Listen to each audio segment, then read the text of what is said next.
Chosen one. Listen carefully. Heaven has pressed pause. And right now this word is being delivered straight to you. Not to the crowd. Not to the scrolling masses. To you. The reason you are hearing this in this exact moment is because you are not ordinary. You are marked. You are set apart. You are God's chosen. And this is your hour of awakening.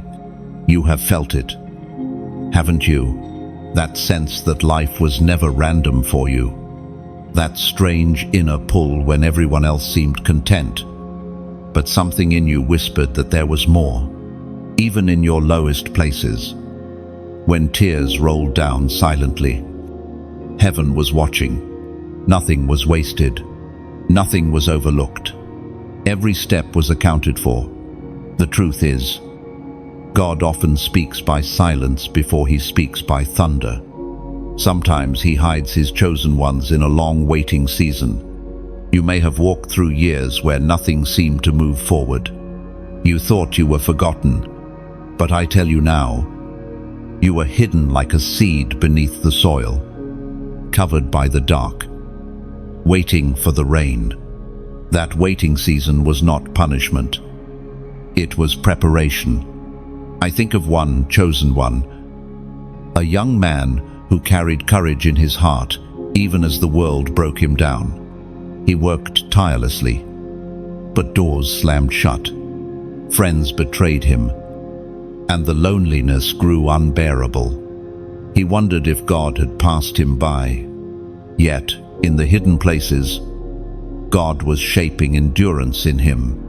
When the time finally came, he had the strength to carry responsibilities that others would have crumbled under. His story echoes yours. Delay is not denial, it is divine design. Picture this, a blacksmith at his forge. He places iron into the fire until it glows. Then he hammers it. Again and again. The sparks fly. The metal bends. The heat intensifies. To the iron, it feels like destruction. But to the blacksmith, it is transformation. You, chosen one, have been in the fire. You thought you were breaking, but in truth, you were being shaped into a weapon of light. And now, heaven leans close to whisper, your time has come. What was hidden is rising. What was silent is about to roar. The Word of God declares in the book of Psalms, chapter 23, verse 4, even though I walk through the valley of the shadow of death, I will fear no evil. For you are with me, your rod and your staff comfort me. You survived valleys where others were buried. You stood when shadows tried to suffocate you, and you are standing still, because God was always with you. Every tear you shed in the night was seen. Every silent prayer you thought was ignored was carried before the throne. Now is your decision point. Will you remain in the valley, or will you rise into the calling marked over your life? The Spirit of God is stirring in you now. Step forward. Claim it. Say with me in your heart, I will not fear. I am chosen. I will rise.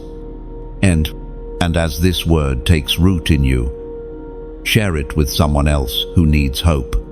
Like this message. Subscribe if you haven't yet. And in the comments, write the number 77 as your declaration that you are stepping into divine alignment. This is more than words. It is your prophetic act. You might wonder, why is this message finding you now?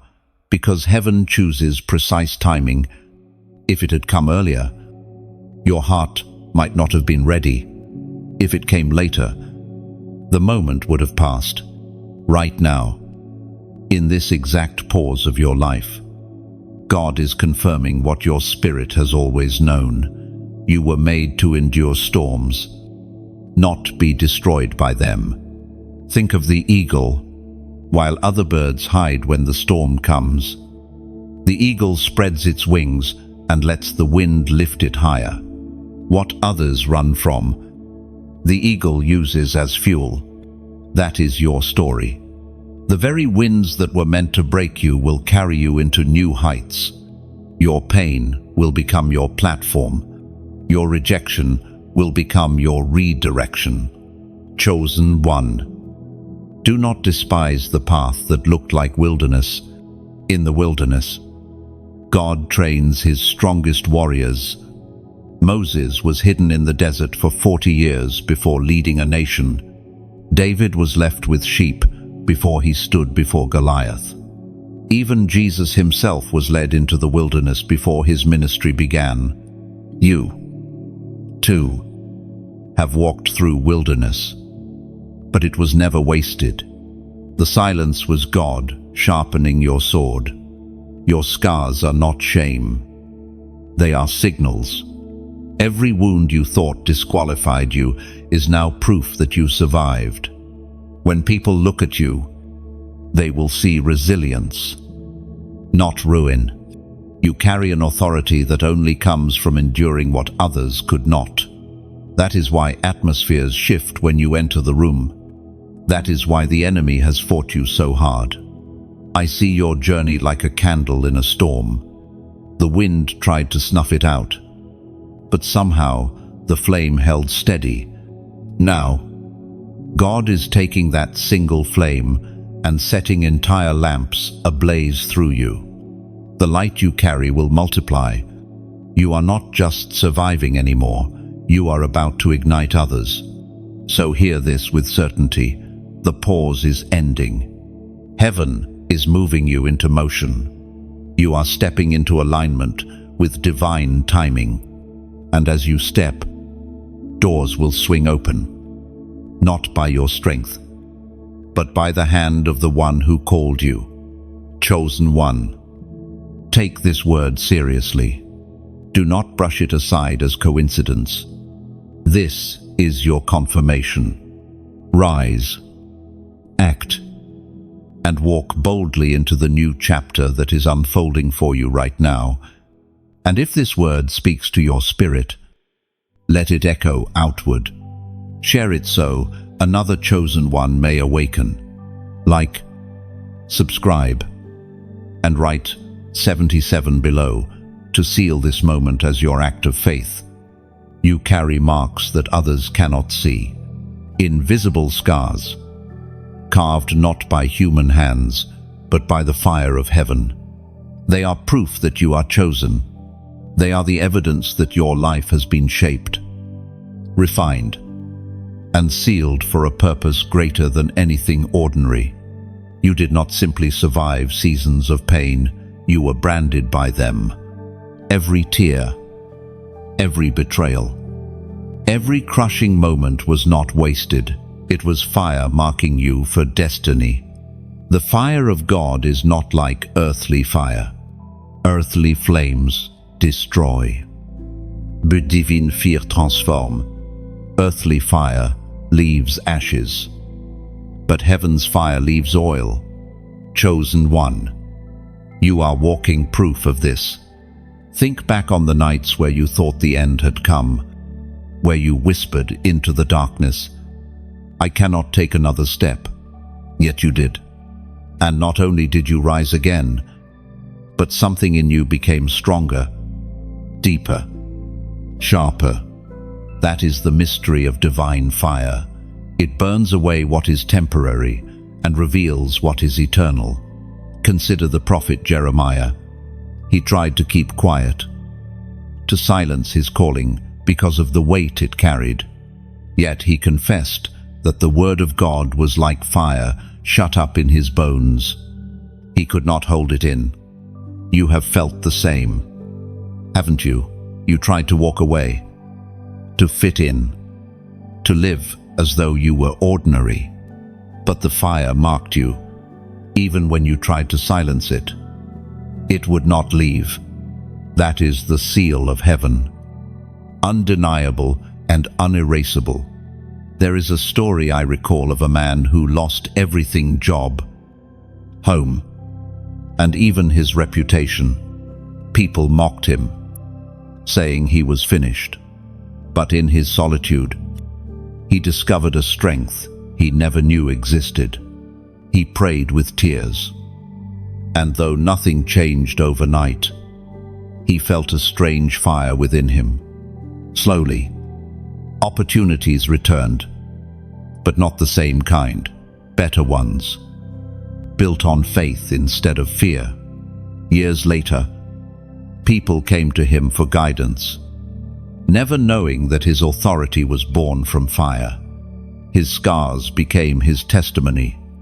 That is the essence of being marked, not being destroyed, but being transformed into a living sign of God's power. Picture yourself as a clay vessel in the hands of a potter. At first, you are soft, moldable, but incomplete. The potter shapes you carefully, pressing and stretching. Then comes the fire of the kiln. It feels unbearable, but without the heat, you would remain fragile, unable to carry what you were designed to hold. The fire does not destroy the clay, it strengthens it. Chosen one, you have been in the kiln. The intensity you endured was heaven's way of making you strong enough to carry the oil of destiny. Your scars carry language. To some, they may look like wounds, but in the spirit, they are like inscriptions written by God's own hand. They declare, "This one belongs to me. This one has passed through fire and was not consumed." Do you realize the power of that? Many around you have faced storms, but they crumbled. You, however, carry fireprints upon your soul, proof that you are not just surviving, you are chosen to lead others out of their flames. The enemy always attacks those who carry the fire.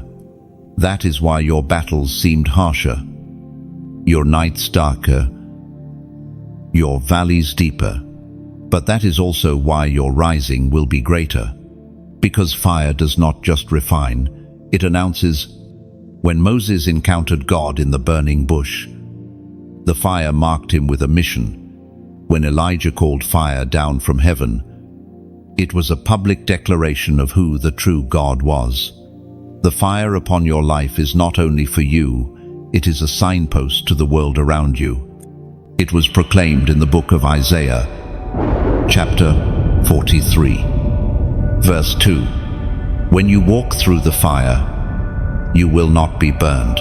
The flames will not set you ablaze. I see your journey as a forge where weapons are crafted. A sword is not born sharp. It is shaped, hammered, and plunged into fire again and again until it gleams. That is what God has done with you. The repeated cycles you endured were not punishment, they were forging. Each disappointment was a strike of the hammer. Each loss was a moment in the flame. And now, chosen one, you are no longer raw metal. You are a sharpened weapon in the hand of your Creator. Do not despise your scars. They are your authority. They give you a voice in rooms where theory means nothing, but testimony means everything. A scarred healer carries more weight than a perfect preacher. When you speak, people will listen, because they can feel the fire behind your words. They know you are not repeating lines from a book. You are speaking from the furnace of lived experience. Chosen one, you are marked by fire. That is why ordinary environments could not contain you. That is why certain doors shut. They were too small for the oil you carry. That is why certain relationships fell apart. They could not handle the heat of your destiny. Stop mourning what left you. Fire removes what cannot endure, so that what is eternal can remain. Imagine a field after wildfire has passed through. At first, it looks barren, blackened, destroyed. Yet, months later, the strongest, greenest shoots rise from that very ground. Why?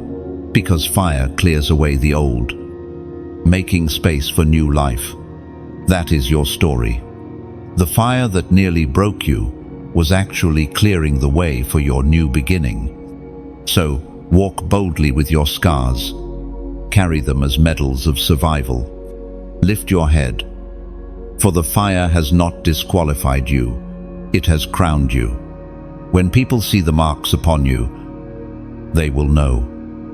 This one has been through the furnace and carries the seal of heaven. You are not here by accident.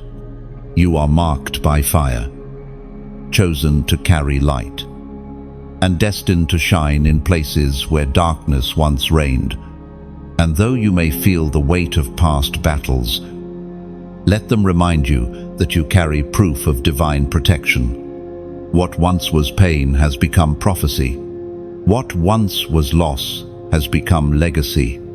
Chosen one, remember this always. Fire is not you have known the sting of silence.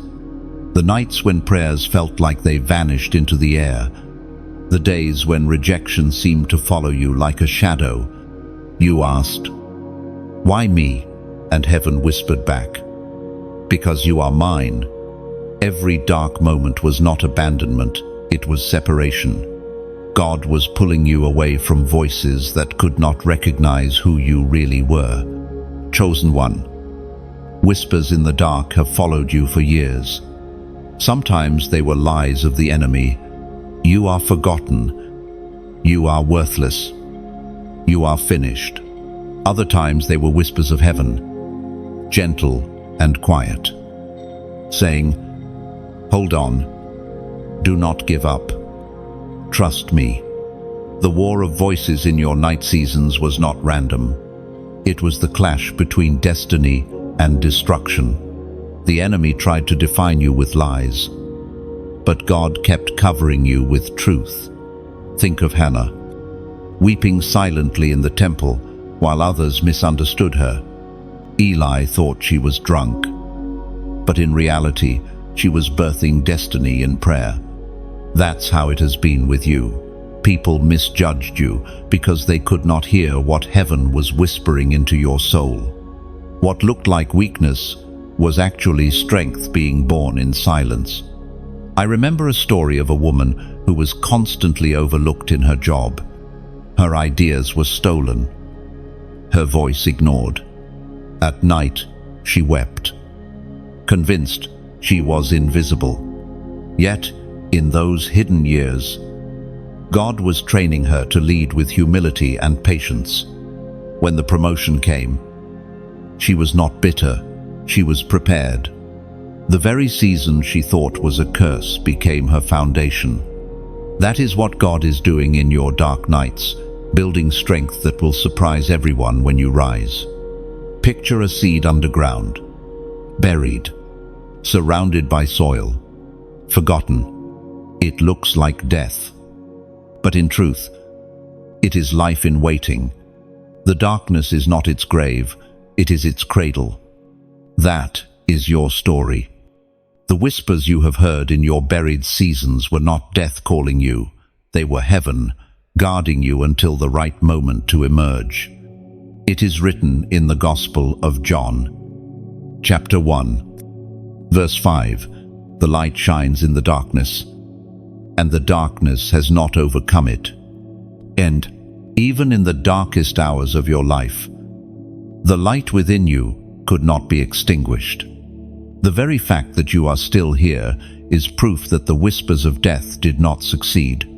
You may have been pressed, but not destroyed.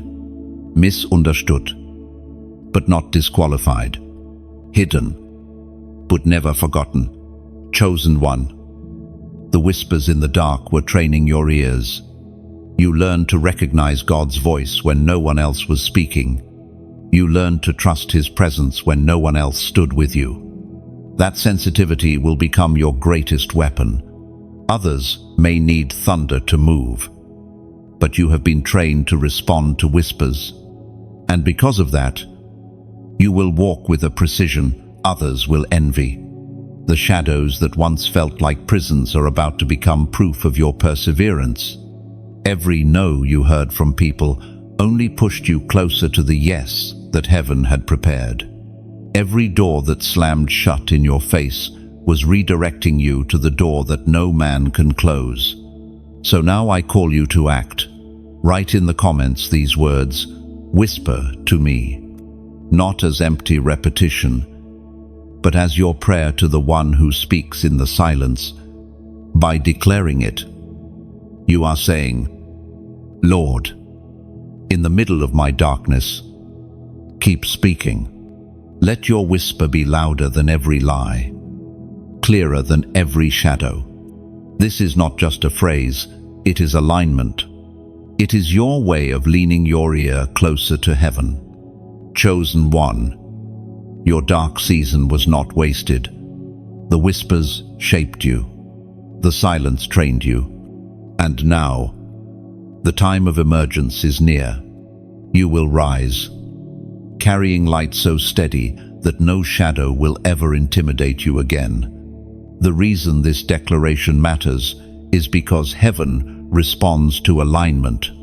When you whisper, "Whisper to me," you are not just asking for comfort, you are asking for clarity. God does not always answer in thunder. More often, He answers in a still small voice, like the one Elijah heard on the mountain after wind, fire, and earthquake had passed. That gentle whisper carried more power than any storm, because it revealed intimacy.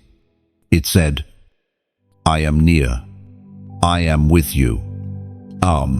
When you invite heaven to keep whispering, you are training your heart to discern what others overlook.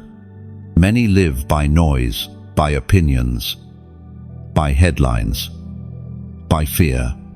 But you, chosen one, are being trained to live by whispers.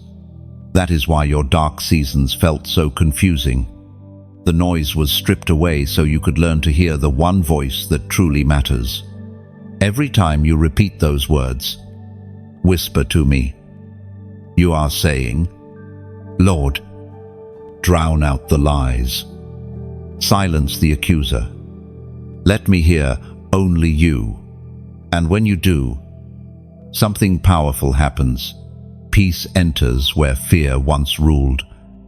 Direction appears where confusion once lingered. And courage rises where weakness once sat heavy on your chest. Do not underestimate this. One whisper from God can reroute your entire destiny. One whisper can unlock a door no man can shut. One whisper can expose the lies that have bound you for years. That is why you must treasure it, guard it, and respond to it. Chosen one, your request is heard. The dark nights are not wasted. They are classrooms where you learned the language of heaven. And now, as you step forward, remember this truth. You were not made for noise, you were made for whispers. There are places in your life that felt hidden, overlooked, and forgotten. Yet those very places were training grounds. God often hides His greatest treasures where the world cannot see them. He does not display diamonds until they have endured the pressure. He does not release warriors until they have passed through the wilderness. Chosen one, your hidden years were not wasted. They were holy preparation. Think of David. Before he ever stood before Goliath, he was left with sheep in the wilderness, alone, overlooked by his own family. When Samuel came to anoint a king, David wasn't even invited into the room, but in that hidden place, with no audience and no applause, he learned to fight lions and bears. What others dismissed as unimportant was shaping him for the moment he would stand before giants. That is how your hidden seasons worked. You thought you were abandoned, but in truth, you were being trained for battles only you could win. There is a young woman I recall who prayed for years for breakthrough. She felt invisible. Her friends advanced in their careers, built families, traveled the world while she was stuck. Or so it seemed. What she didn't realize was that God was training her in patience and resilience. She learned to pray with persistence, to worship without a crowd, to lean on God when nothing else made sense. Later, when she finally stepped into her calling, people were drawn to her depth. They could not understand why her words carried such weight. The answer was simple: hidden training. Picture the way a soldier is trained, not in public parades, but in quiet fields. Endless drills, repetition, sweat, pain, all without recognition. The world only sees the soldier's strength in battle, but they never see the hidden years that shaped it. You have been through those hidden drills, the sleepless nights, the battles no one applauded, the prayers no one heard. Each of those moments forged strength in you that cannot be shaken.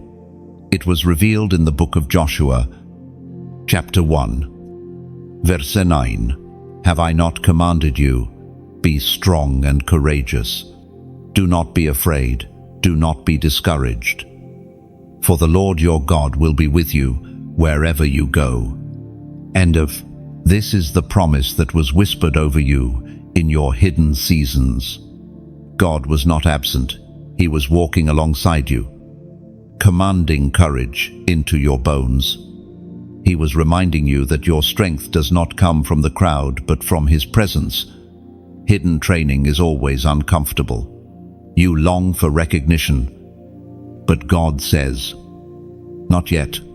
You yearn for open doors, but He replies, wait. The waiting stretches you. The silence deepens you. And though it feels like delay, it is actually acceleration. Because once the season shifts, everything you have endured will become fuel for the rapid pace ahead.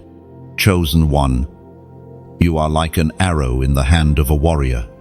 Before the arrow flies, it must be pulled back.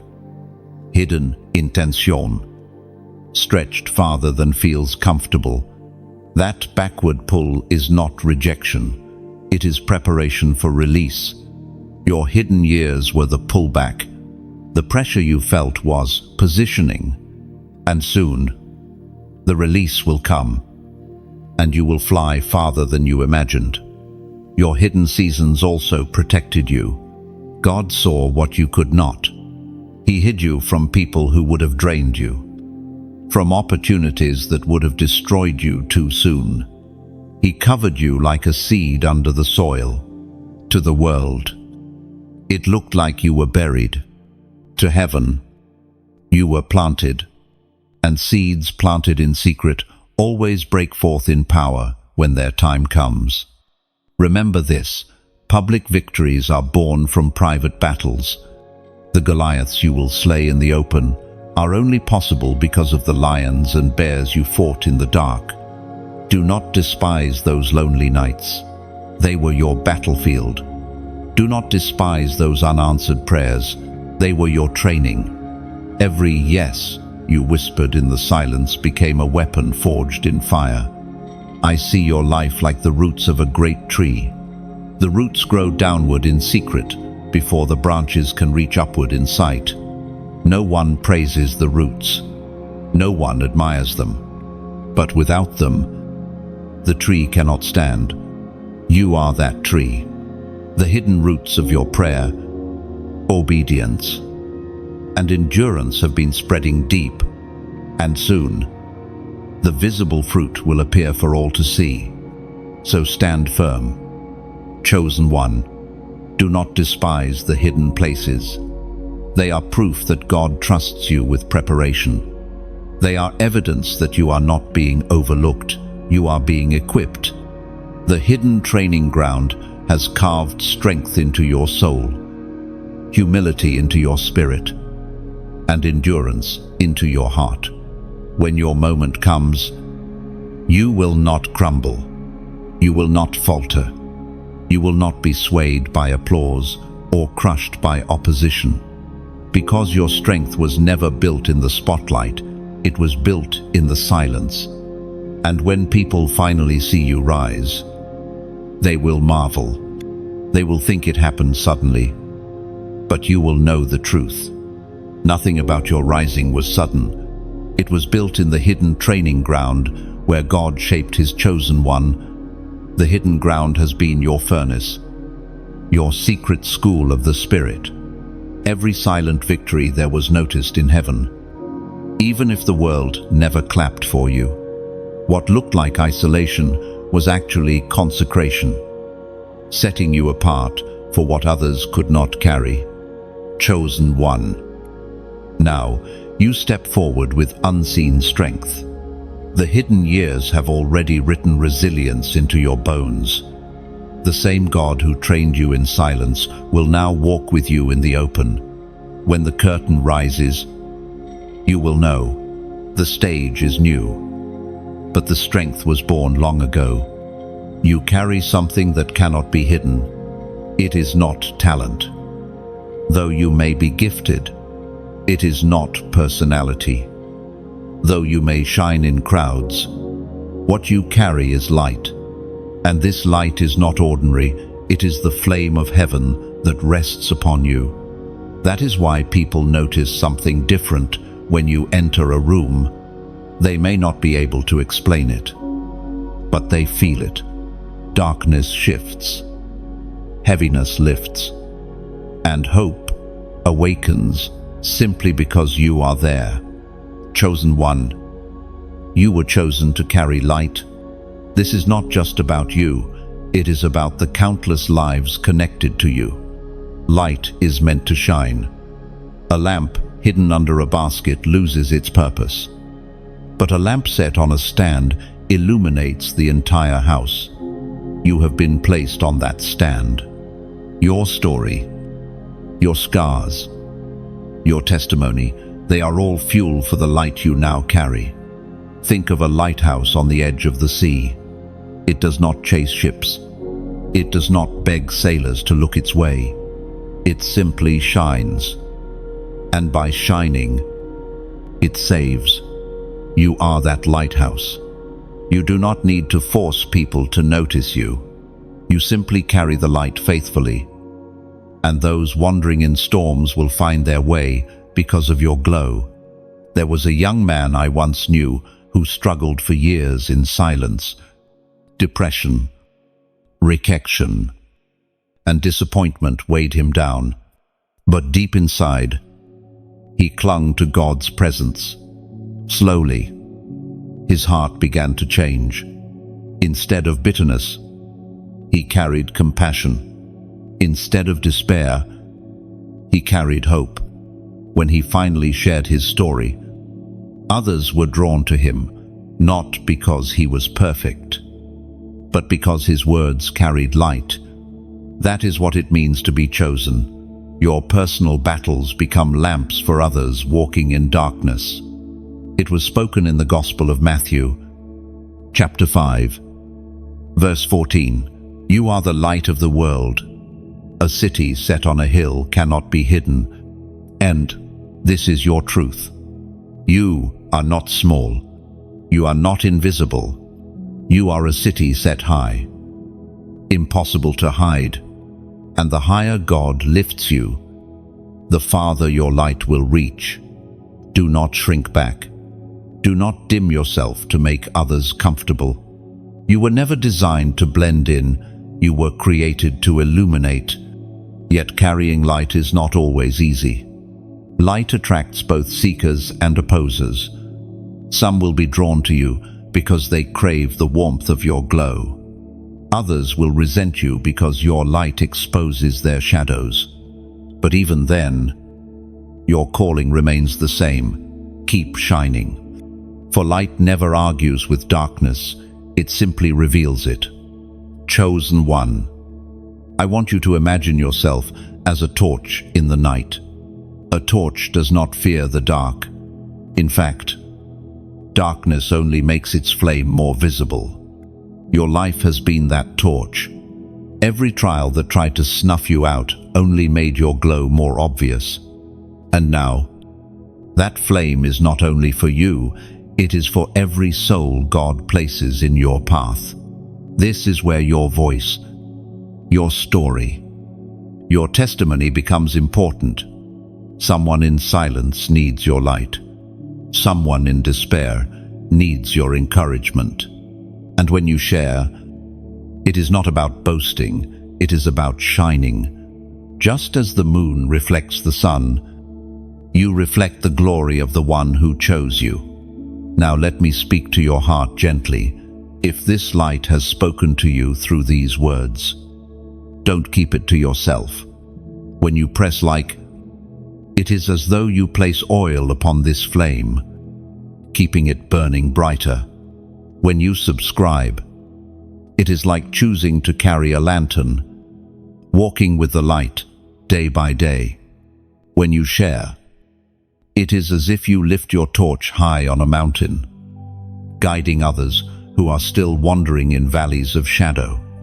None of this is about pressure, it is about overflow. Light is never diminished when it is multiplied. Every click, every act of passing this word forward becomes another spark in the night, spreading warmth where coldness once reigned. Your role is not to convince anyone. Your role is simply to shine and invite others to shine with you. Light does not compete. Light does not control. It simply shines and allows others to see clearly. That is what makes the invitation so beautiful. It is not about pressure. It is about freedom. Chosen one, lift your head. Your light is not a small flicker. It is steady. It is strong. And it is unstoppable. The more you walk in it, the brighter it becomes. And though the enemy will try to cast shadows, remember this: shadows only exist because of light. Their presence proves your glow. So, keep walking, keep shining, and when doubt whispers, remember, you are not shining for yourself. You are shining for every soul who has not yet found their way home. You are shining for those who have no strength left to carry their own torch. You are shining because heaven has placed its flame inside you. Chosen one. You were chosen to carry light, not to hide it, not to shrink it, but to let it blaze so brightly that even in the darkest nights, hope can be seen again. And remember this, chosen one, the world does not need perfection from you. It needs your light. Even a single candle can break the hold of an entire room of darkness. That is the kind of impact you carry. Do not underestimate the glow inside you. It was placed there by God Himself. Every step you take, every word you speak, every act of kindness becomes a spark that heaven multiplies. Keep the flame alive. Let it rise. For in your light, others will find the courage to believe again. You are standing at a cliff. Chosen one, the place where mercy stretches out like a hand, yet justice waits one step away. This is the edge of mercy, the place where God calls you to decide. You can no longer linger between hesitation and obedience. You can no longer delay when heaven is saying, now. And you have felt the urgency, haven't you? That quiet sense that your time is not endless. The Spirit tugging at your heart, reminding you that delay is not neutral, it is dangerous. Every time you put off surrender, you drift closer to the cliff's edge. But even here, mercy is reaching for you. The story of Israel in the wilderness comes to mind. They saw miracles, tasted manna, crossed the Red Sea. Yet when called to enter the promised land, many wavered. Fear overtook faith, and they turned back. For some, that hesitation cost them their inheritance. But Joshua and Caleb stood differently. They said, "If God is with us, we will take the land." Their decision at the edge marked their destiny. You, too, stand at such a threshold. Think of it this way. Imagine a traveler at the edge of a bridge. Behind them is wilderness. Ahead is promise. The bridge is narrow, swaying, uncertain. Fear whispers, "Stay where you are." But the other side is everything they prayed for. Crossing means courage. Standing still means losing what is already prepared. That is where you are. The bridge is before you, and God is urging you to step.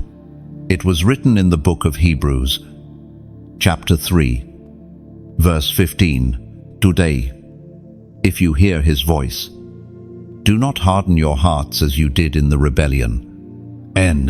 This is the call of the edge of mercy. Today, not tomorrow.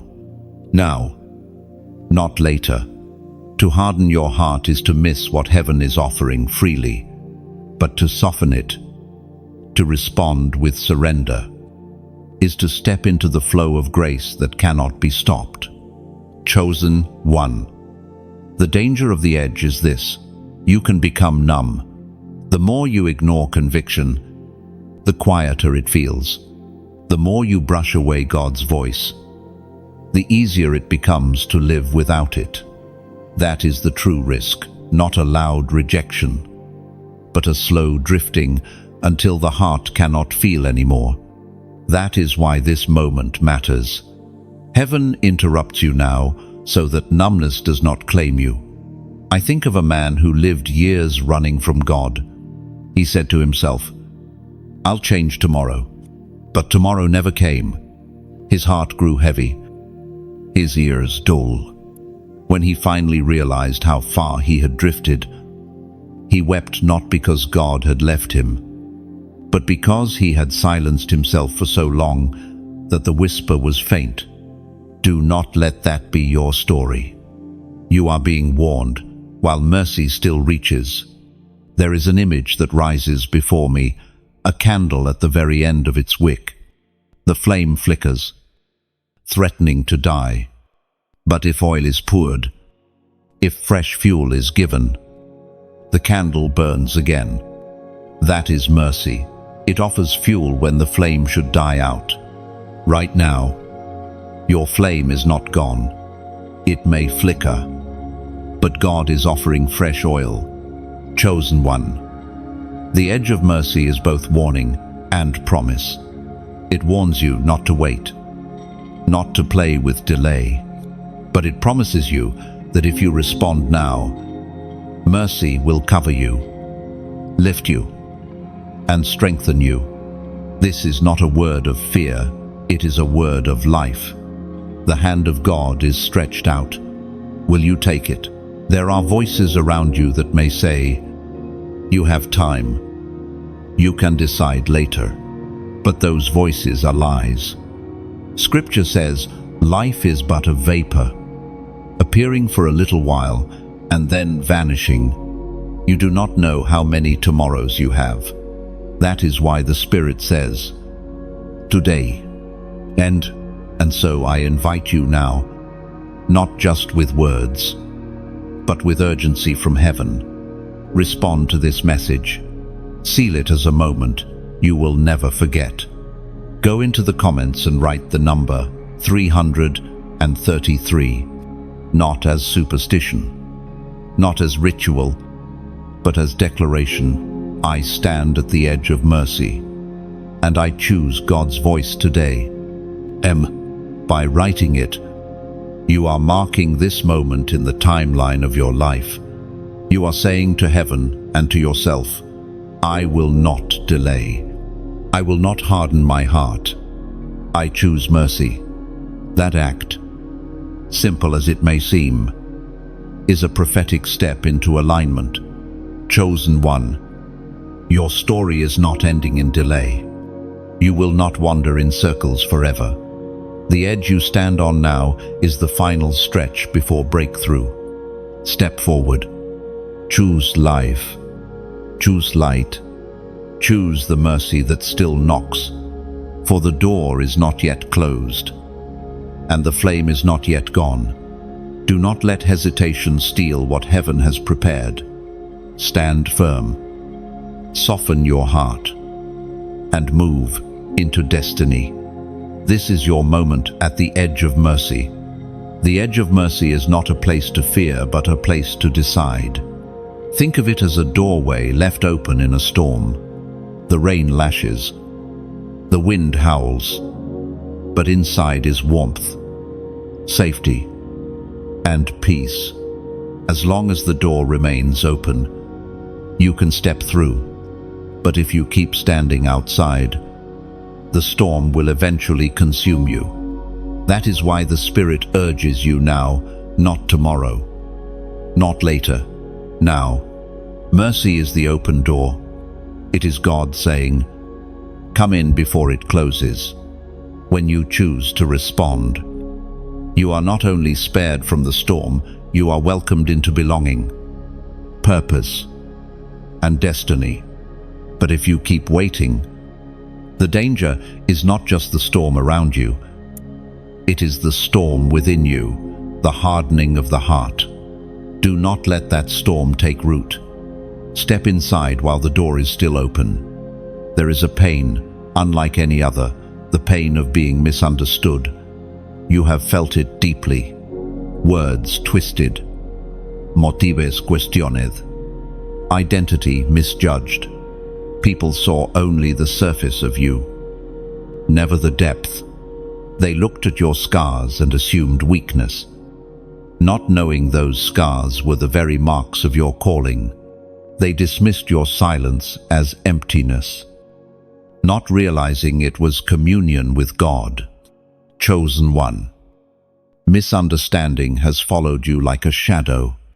Friends left, saying you were too much or too different. Family members couldn't understand why you walked away from paths that looked logical to them. Even those in circles of faith sometimes judged your choices without grasping the fire burning in your soul. But all of this has been part of your refining. For the chosen are rarely recognized by the crowd. Consider Joseph, the dreamer.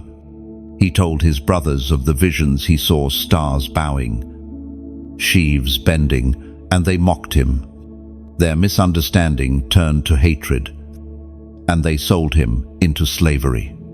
Yet the very dreams that brought rejection were the dreams that defined his destiny. Without betrayal, he would never have reached Egypt. Without Egypt, he would never have reached the throne. Misunderstanding did not cancel his calling, it carried him into it. Your life carries the same rhythm. The rejection you faced was not evidence that you were wrong, it was confirmation that you were set apart. If everyone had understood you, you would have blended into the crowd. But God marked you to stand out.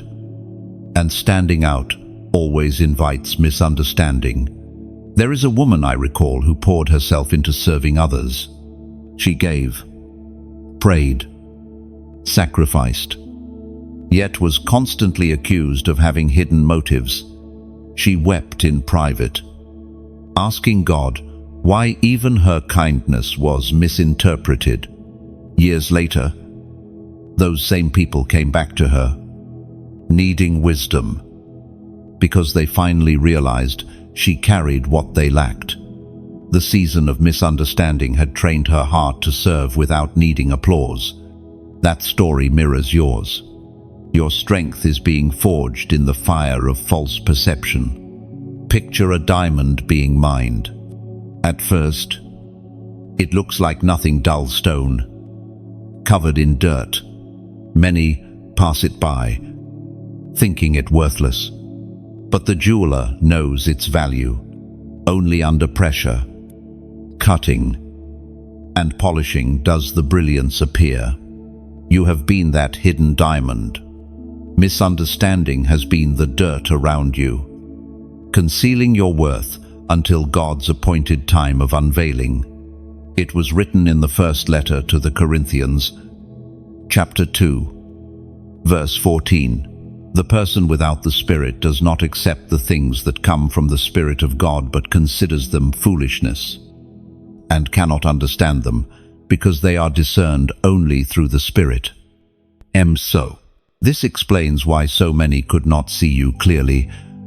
They lacked the eyes of the Spirit. What seemed strange to them was sacred to heaven. What seemed foolish was, in reality, wisdom. You were not the problem. Their perception was limited. Chosen one. Misunderstanding is not rejection by God. It is protection from premature recognition. If people had celebrated you too soon, they might have tried to shape your identity around their expectations. By allowing you to be misunderstood, God has guarded your true calling until it is strong enough to stand without compromise.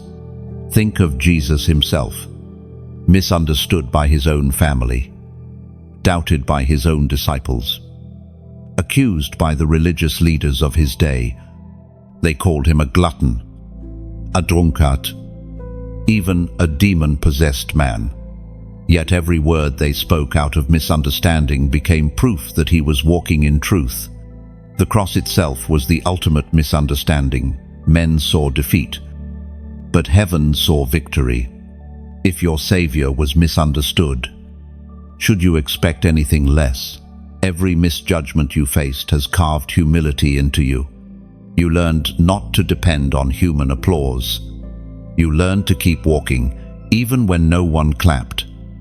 To keep believing, even when no one agreed. That humility is now your armor. When the season of recognition comes, you will not be intoxicated by praise, because you have already learned to survive without it. I see your journey like a tree growing in fog. To those passing by, it looks ordinary, barely noticeable. But when the fog lifts, its branches stretch wide, its roots run deep, its fruit is undeniable. Misunderstanding was the fog. It covered you for a season, but it could not stop your growth. When the fog clears, people will marvel at the tree that was there all along. Do not let misunderstanding wound your heart forever. It was never about them. It was always about what God was doing in you. Every wrong word spoken over you, every false label attached to you, is being stripped away. And what remains is your true identity, chosen, sealed, unshakable, chosen one. Remember this: you are not defined by who misunderstands you. You are defined by who formed you. And the one who formed you says you are his. You are valuable. You are radiant. You are a vessel carrying light. So walk forward without fear. Let misunderstanding become your testimony. When people finally see the fullness of your calling, they will realize the truth. The one they overlooked, the one they misjudged, was carrying heaven all along. The season of being misunderstood has left its mark on you, but it has not diminished you. Instead, it has purified your motives and sharpened your vision. You no longer move for applause, you move for assignment. You no longer seek validation from people, you rest in affirmation from heaven. That shift is priceless, because it anchors you when storms come and when recognition finally arrives. Chosen one. What once felt like rejection will soon reveal itself as redirection. The very ones who misunderstood you may one day look back and realize they misjudged light as darkness. But you will not carry bitterness, you will carry grace. For the crown you are walking toward is not forged in easy approval. but in fire tested endurance. Misunderstanding was never your end, it was your training ground, and it has prepared you for glory. There are crowns that are easily placed decorations of men, applause of the crowd, titles that rise and fall, and then there are crowns forged in fire, crowns that no hand of man can bestow, because they are shaped only through trial, endurance, and divine refining. Chosen one, your journey has not been about comfort, it has been about fire, because heaven is preparing you for a crown that cannot be stolen. The crown in the fire is not visible yet. To the world, it might look like loss, struggle, or defeat. But in the unseen realm, every tear you shed, every prayer whispered in exhaustion, every sacrifice no one applauded, these are threads of gold being woven into your eternal crown. When others saw only ashes, heaven was already shaping glory. Think of Shadrach, Meshach, and Abednego, thrown into the blazing furnace because they refused to bow. The fire was meant to consume them, yet when the king looked, he saw 4 men walking in the flames, untouched, and the 4th looked like the Son of God. When they came out, not even the smell of smoke clung to them. Their crown was not given by Babylon, it was forged in the furnace of faith. So it is with you. The fire has not destroyed you, it has revealed the presence of the one walking beside you. Your crown is being formed, not despite the fire, but because of it. Every injustice that tried to crush you added weight to your glory. Every disappointment that stripped something away made room for something better. Fire removes impurities. Fire clarifies. Fire strengthens. You have been in that process. And though it was painful, it has left you radiant. There is a woman I once knew who lost everything she thought defined her home, her marriage, her reputation. People whispered, judged, and walked away. She sat in silence, broken, yet in that place, she began to pray differently. No longer prayers of convenience, but prayers of surrender. She cried, Lord, even if I have nothing, I still choose you. Years later, her life was rebuilt, but this time on a foundation no one could shake. Her peace was unexplainable, her joy uncontainable. That was her crown born in fire, glowing in resilience. It was declared in the letter of James, chapter 1, verse 12. Blessed is the one who perseveres under trial, because, having stood the test, that person will receive the crown of life that the Lord has promised to those who love him. Ein for, chosen one. You are not forgotten in the fire. Every trial has been recorded. Every endurance has been noted. The crown of life awaits you, not a temporary recognition, but éternel, honneur, promised by God himself. Picture gold in a furnace. It enters rough, impure, mixed with dirt and fragments. But under heat, the impurities rise and are removed. What remains is brilliance, purity, value. That is you. Your fire was not punishment, it was purification. The glow you carry now, the depth in your eyes, the authority in your voice, all came through the process of burning away what was never meant to remain. Chosen one. Sometimes the fire looked like betrayal. Sometimes it looked like loss. Sometimes it looked like delay that stretched your patience to the breaking point. But in every flame, heaven was watching. Not one spark was wasted. Not one season was meaningless. The very moments you thought were destroying you were chiseling your crown. Do not envy those who seem to rise without fire. Their crowns may shine quickly, but they will not last. The weight you carry is different. You have been entrusted with glory that will not fade. And though the process felt cruel, the outcome will be undeniable. Even now, your spirit carries evidence of the fire. Others see strength in you, though they cannot explain it. They sense authority, though they do not know its cost. That is because crowns forged in fire carry a fragrance of eternity. They are not about position, they are about presence. Think of Paul, writing from prison. Chains rattled around his wrists, yet his words carried freedom that still shakes the world today. The fire of his suffering became oil for countless generations. His letters were not ink on paper alone. They were the voice of a man whose crown was being forged in flames. Your life, too, is becoming a testimony that will outlive you. I see your journey as a blacksmith's forge. The hammer strikes. The sparks fly. The heat intensifies. To the metal, it feels endless. But the blacksmith sees the shape forming, the weapon taking form. You have been on that anvil, struck again and again.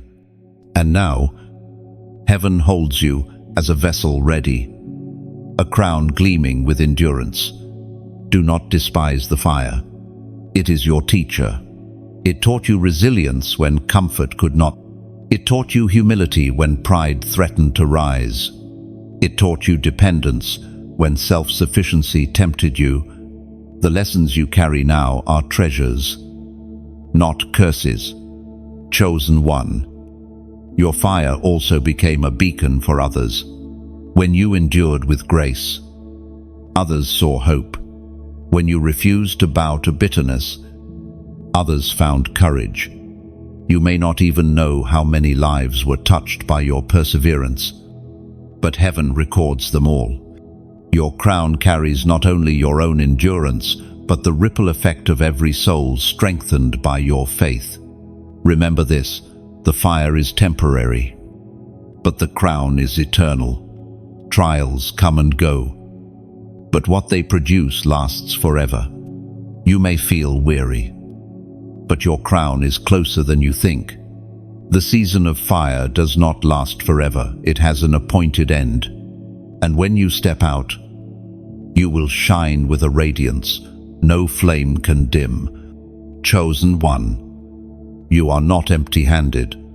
You are carrying unseen treasure. The world may not see it yet, but heaven sees the crown being placed upon your head.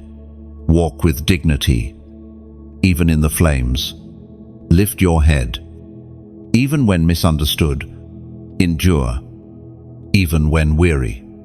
For every step in fire is a step toward glory. Your story will not end in ashes. It will end in radiance. And when people see the crown upon you, they will understand the fire was never to kill you, it was to crown you. Life has taught you that not everything is coincidence. How many times did you think you were at the wrong place, at the wrong time, yet later realized it was exactly where you needed to be? These are not random events. They are divine interruptions. Moments when heaven steps in to rewrite your schedule, to turn your detour into destiny. Chosen one. Interruptions from God often arrive as inconvenience. A delay that frustrates you. A closed door that feels unfair. A sudden change that shakes your comfort. But later, you see the fingerprints of heaven all over it. That job you didn't get spared you from years of misery. That relationship that fell apart protected your calling from being drained. That last-minute change in plan positioned you to meet someone who shifted your entire journey. Divine interruptions rarely make sense in the moment, but they always make sense in hindsight. Consider Saul on the road to Damascus. He was traveling with authority, filled with plans, ready to persecute. Yet, in a flash, light from heaven struck him down, an interruption so violent, so disruptive, that his life was never the same again. Saul became Paul, the greatest apostle of the gospel. His mission was stopped by force, not because he was cursed, but because he was chosen. Divine interruptions save chosen ones from walking into destruction. I remember the story of a young man who missed a train by seconds. He cursed his luck, furious at the delay. Hours later, news came that the train had derailed. What looked like misfortune was actually mercy. Tears filled his eyes as he realized God had interrupted his day to preserve his life. That is what divine interruptions do. They shield. They redirect. They deliver. It was spoken in the book of Proverbs, chapter 16, verse 9. In their hearts, humans plan their course, but the Lord establishes their steps. You may think you are steering your life, but heaven has the final word. Every interruption is not an accident, it is alignment. What feels like a setback may be a setup for something greater. Chosen one, you must learn to trust divine interruptions. They teach patience when your plans crumble. They teach faith when doors shut without explanation. They teach surrender when control slips through your hands. Every time your path is altered, you are being invited to walk closer with God. Picture a painter working on a canvas. Mid-stroke, he pauses, wipes away part of what was there, and changes direction. To the onlooker, it looks like a mistake, but to the artist, it is part of the masterpiece. Your life is that canvas.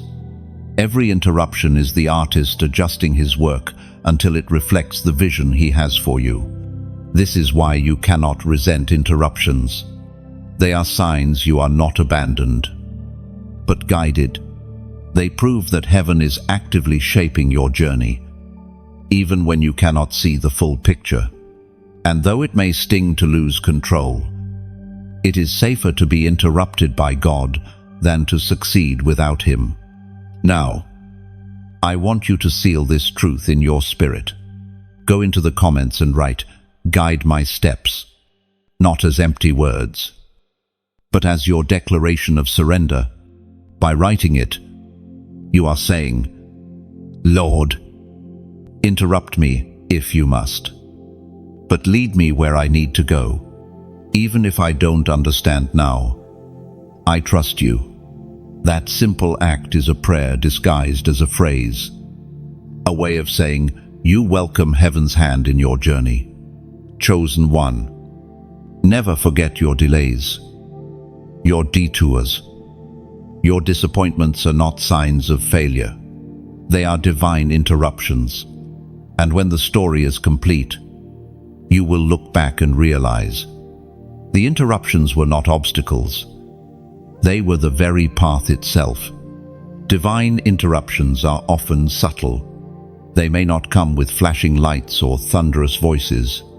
Sometimes they are as small as a closed door, a delayed meeting, or a sudden inner stirring that says, "Wait."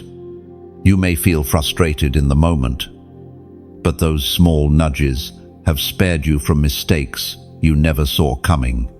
God's hand often moves quietly, yet its impact is immeasurable. Think of Jonah. He boarded a ship, running from his assignment.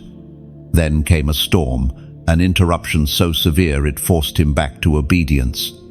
The storm was not punishment alone, it was also mercy. Without it, Jonah would have continued in rebellion. But with it, he was redirected to Nineveh, where thousands were saved. What looked like disaster was divine redirection. In the same way, storms in your life may have seemed cruel, but in truth, they were guiding you toward purpose. Chosen one. Interruptions also expose what is fragile in us. When plans collapse, our dependence on self is tested. You may discover impatience you didn't know existed or fears you thought were gone. But through that exposure, God brings healing. He doesn't reveal weakness to shame you, but to strengthen you. Interruption pulls back the curtain, showing where His grace must pour in. Do not despise these moments. Instead, learn to pause and ask, "What are you doing here, Lord?" That simple question transforms frustration into revelation. Suddenly, what felt like delay becomes dialogue. You shift from complaining to listening, from resisting to trusting. And here is the mystery. Sometimes the greatest breakthroughs are hidden inside the greatest interruptions. When you embrace them, you position yourself to see God's fingerprints where you once only saw obstacles. Chosen one. You may not realize it, but your voice carries weight beyond what your natural ears can perceive. When you speak, atmospheres shift. When you pray, storms settle. When you declare truth, chains begin to loosen. Your voice is not ordinary. It is a sound recognized in both heaven and hell. The enemy fears your words because they echo with authority, not born of man, but breathed by God. Think of your voice as a trumpet in the battlefield. A trumpet does not swing a sword, but its sound can rally armies, scatter enemies, and signal victory. In the same way, your words may seem simple, but their echo carries power. When you whisper a prayer, it is not weakness, it is a trumpet blast in the spiritual realm. There was once a young woman who felt her words were insignificant. She prayed quietly at night, thinking no one noticed. Years later, her family confessed. They felt peace in the house whenever she prayed. Her voice, though soft, carried presence. What she thought was small was, in fact, shaking the unseen. Your story may carry a similar thread. Your prayers, even when whispered in the dark, have been building an atmosphere of hope. It was proclaimed in the book of Proverbs, chapter 18. Verse 21, "The tongue has the power of life and death, and those who love it will eat its fruit." Your words are seeds. When you speak life, you sow gardens where others only see deserts.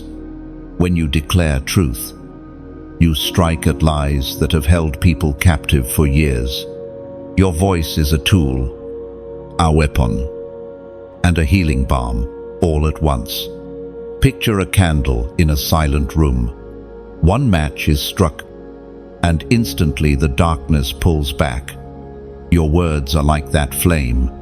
Every sentence spoken in alignment with God burns away a layer of shadow. This is why you cannot underestimate your own sound. Even when you speak trembling, heaven surrounds your voice with fire. Chosen one. Your voice was not given to be silenced. It was crafted to carry light into the deepest corners. Sometimes the world will try to mute you, calling you too emotional, too radical, too much. But those accusations are proof that your voice is dangerous to darkness. Every syllable you speak in truth is like a stone hurled into still waters, sending ripples far beyond what you can see. And now, I want to gently invite you to let this light spread. When you press like, It is as if you strike a match, fueling the fire for others to see. When you subscribe, it is like building a lighthouse with steady beams, ensuring that this glow never fades. When you share, it is as though you release your own echo into valleys where silence has ruled too long. None of these acts are demanded of you. They are invitations to multiply the flame already in you. Think of it this way. A single bird sings in the forest, and slowly, others join until the silence is broken by a chorus. That is what happens when you lift your voice and invite others to join. Your like, your share, your subscription, it is your part in a chorus of light, where one becomes many, and many become unstoppable. Your voice not only shifts atmospheres, it heals hearts. Words of encouragement spoken at the right moment have lifted souls from despair. Perhaps you yourself remember a single sentence someone once said that carried you through a dark season. In the same way, your words will become anchors for others. You are not just speaking, you are sowing eternity into weary souls. Chosen one. Let your voice rise without fear. You are not here to echo the noise of the crowd, but to release a sound uniquely shaped by your journey. That sound carries oil because it was pressed out of your pain. It carries fire because it was forged in your trials. It carries authority because heaven himself breathes upon it.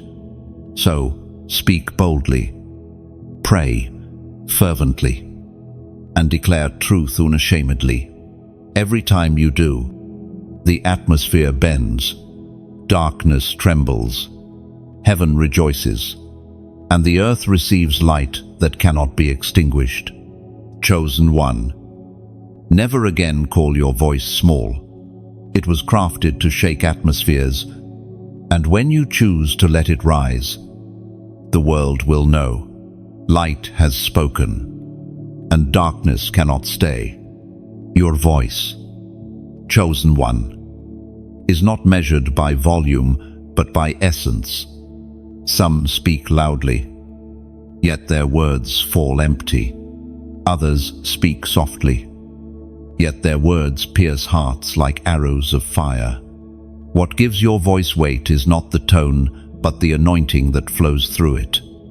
And that anointing was birthed in every valley you walked, every tear you cried, every night you chose to trust God when silence surrounded you. Think of the wind moving through a canyon. The sound it creates is not random, it is shaped by the rock, the depth, the scars of the land. In the same way, your voice has been shaped by your scars, the breaks in your story, the wounds in your soul. They did not silence you, they gave your voice resonance. That resonance is why atmospheres shift when you speak. You carry echoes of survival, proof of victory, and the fragrance of heaven itself. And here is the wonder. Each time you release that sound, you align yourself more deeply with heaven's symphony. You are not a lone voice in the wilderness anymore. You are part of a great chorus rising across the earth. Every prayer, every declaration, every testimony becomes another note woven into God's masterpiece. So do not withhold your sound. The world does not need perfection, it needs authenticity. It needs your voice, trembling, yet true, scarred, yet strong. For when you release it, heaven and earth collide, and those who hear will know God is still speaking, and He has chosen to speak through you.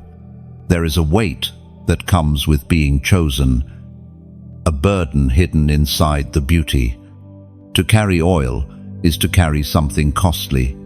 It is fragrant, yes, but it is also heavy. Oil does not appear without crushing, and anointing does not flow without breaking. Chosen one. The cost of carrying oil has marked your life in ways only you and God truly know. Oil in Scripture was never cheap.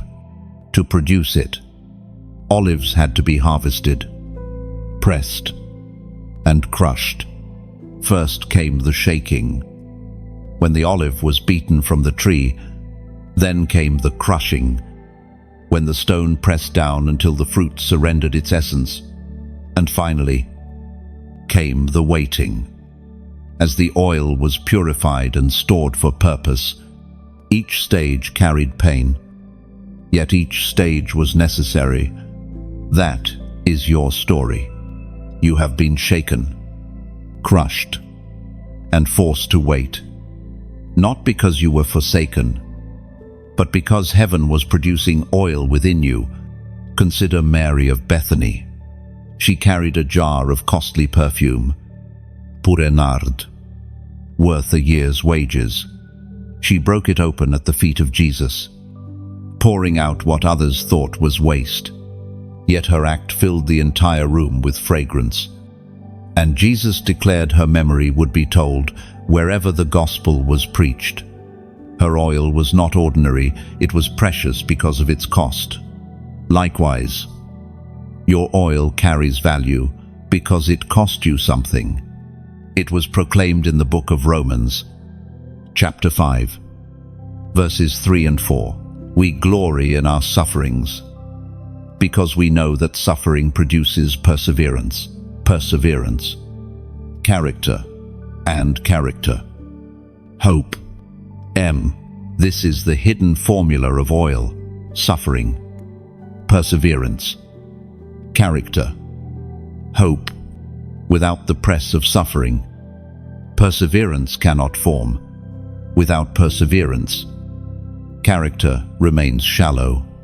Without character, hope does not shine.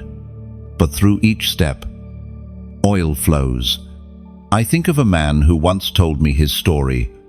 He was overlooked for promotions, ridiculed by colleagues, and even betrayed by friends.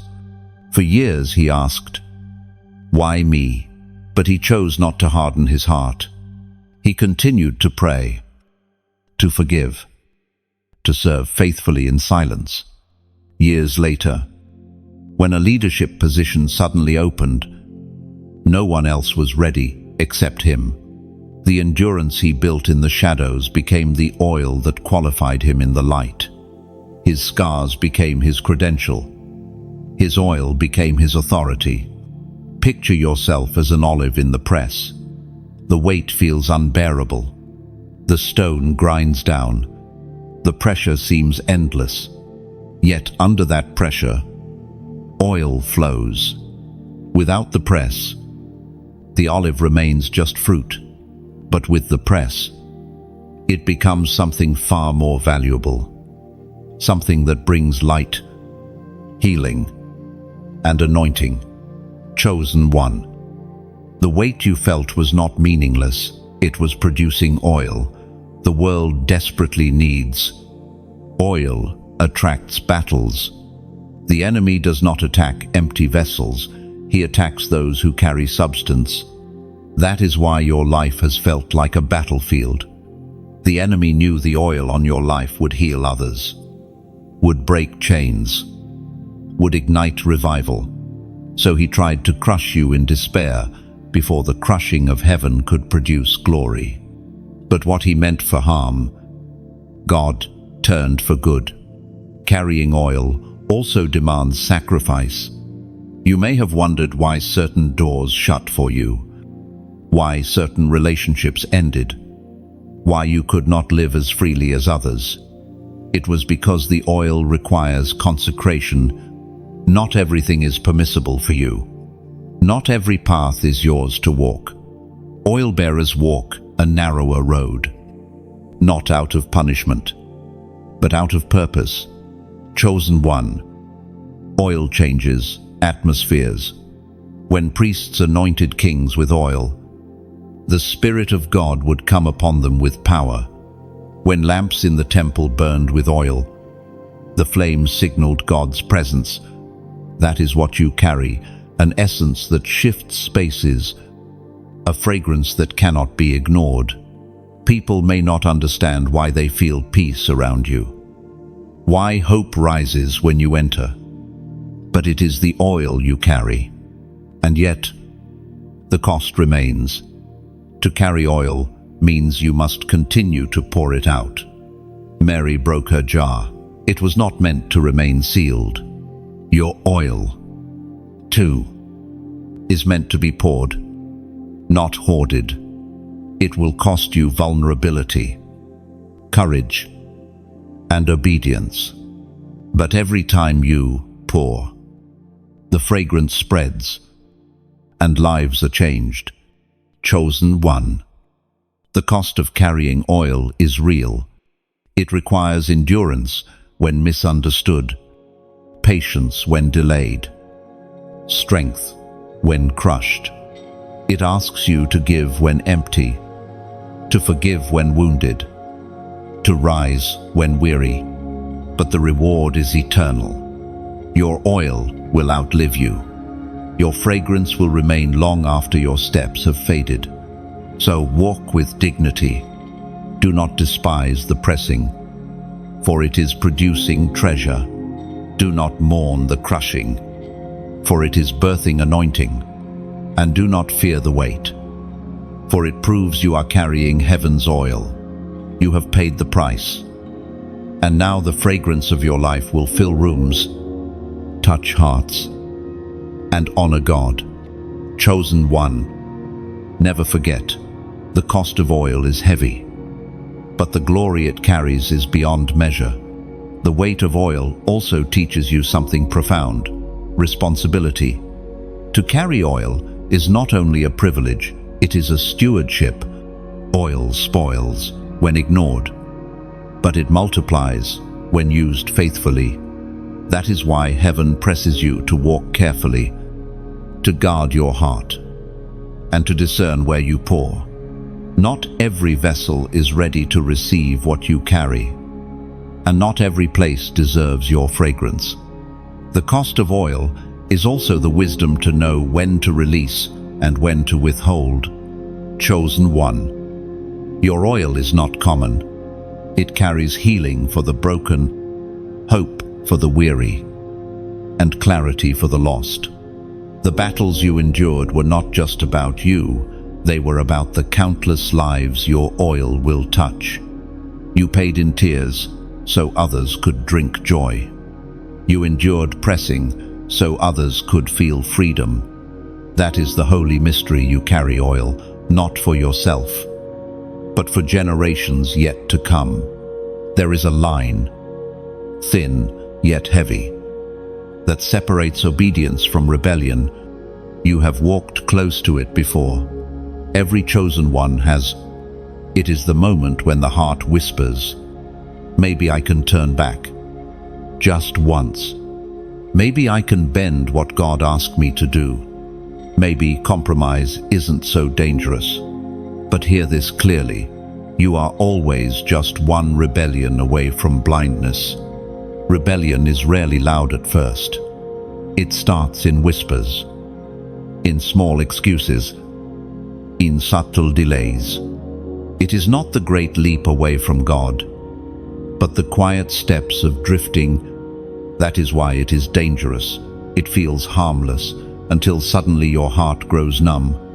The edge of mercy that we spoke of is here again, but this time sharper. You cannot dance between surrender and resistance forever. One choice matters. Think of King Saul, anointed, appointed, chosen. Yet one act of rebellion, disobeying God's command to destroy everything in battle, shifted his entire destiny. He thought partial obedience was enough. He spared what God said to destroy. In his mind, it was reasonable. But heaven does not measure obedience by reason, it measures it by trust. That one rebellion cost Saul his crown. What began with compromise ended with torment. Chosen one. Your calling is too costly to gamble with rebellion. The oil you carry is too valuable to risk, and the enemy knows it. That is why he tempts you, not with obvious destruction, but with small compromises. He whispers, just once, just this, just today. But those justs are the first stones in a wall that separates you from the voice of God. It was written in the book of Hosea, chapter 4, verse 6. My people are destroyed for lack of knowledge, because you have rejected knowledge. I also reject you as my priests, because you have ignored the law of your God. I also will ignore your children. This scripture carries weight because rebellion is not ignorance, it is rejection. When you know the truth, yet choose against it, you step into dangerous territory. It is not only your destiny at stake, but the inheritance of those connected to you. I once knew a man who loved God in his youth. He was passionate, full of zeal, but slowly, rebellion crept in, not by denying God, but by excusing small compromises. A little dishonesty here, a little pride there. He told himself, it doesn't matter. Years later, his heart was hardened, his voice numb to heaven's whisper. He confessed in tears, I can't feel God anymore. That was the price of rebellion, not because God left him, but because rebellion blinded him. Chosen one, do not take lightly what heaven has entrusted you with. You are carrying oil, fire, light. Do not exchange it for temporary comfort. Do not trade it for approval from people. Remember Esau, who sold his birthright for a bowl of stew. A single choice, and the weight of generations shifted. Do not sell your crown for crumbs. There is an image that lingers. Imagine a warrior holding a blazing torch. Ahead lies a battlefield where others wait for his light. Yet instead of stepping forward, he chooses to set the torch down and walk away. In that moment, not only does he lose his flame, but everyone who depended on it remains in darkness. That is what rebellion does. It does not only silence you, it silences the light meant for others. But here is the hope. If rebellion can close doors, repentance can open them. If disobedience can silence you, surrender can restore you. The danger is not in falling once, it is in refusing to rise again. God's mercy still reaches, but you must choose it while it knocks. Chosen one. This is why heaven interrupts you today. You cannot delay the decision. Rebellion may look small now, but it grows fast. Root it out before it blinds you. Surrender while the flame still burns. And here, I ask you to act not as ritual, but as declaration. Go into the comments and write the number 1212. Write it as your stand. I choose surrender over rebellion. I will not trade my crown for compromise. Why 1212? Because 12 is the number of government, order, and divine foundation. Writing 1212 is your prophetic act of saying, I place my life back under God's order. I submit to His rule. I walk in His design. It is not superstition, it is alignment. It is a sign that you do not belong to chaos, but to kingdom order. Understand this, you are not being called to perfection, but to surrender.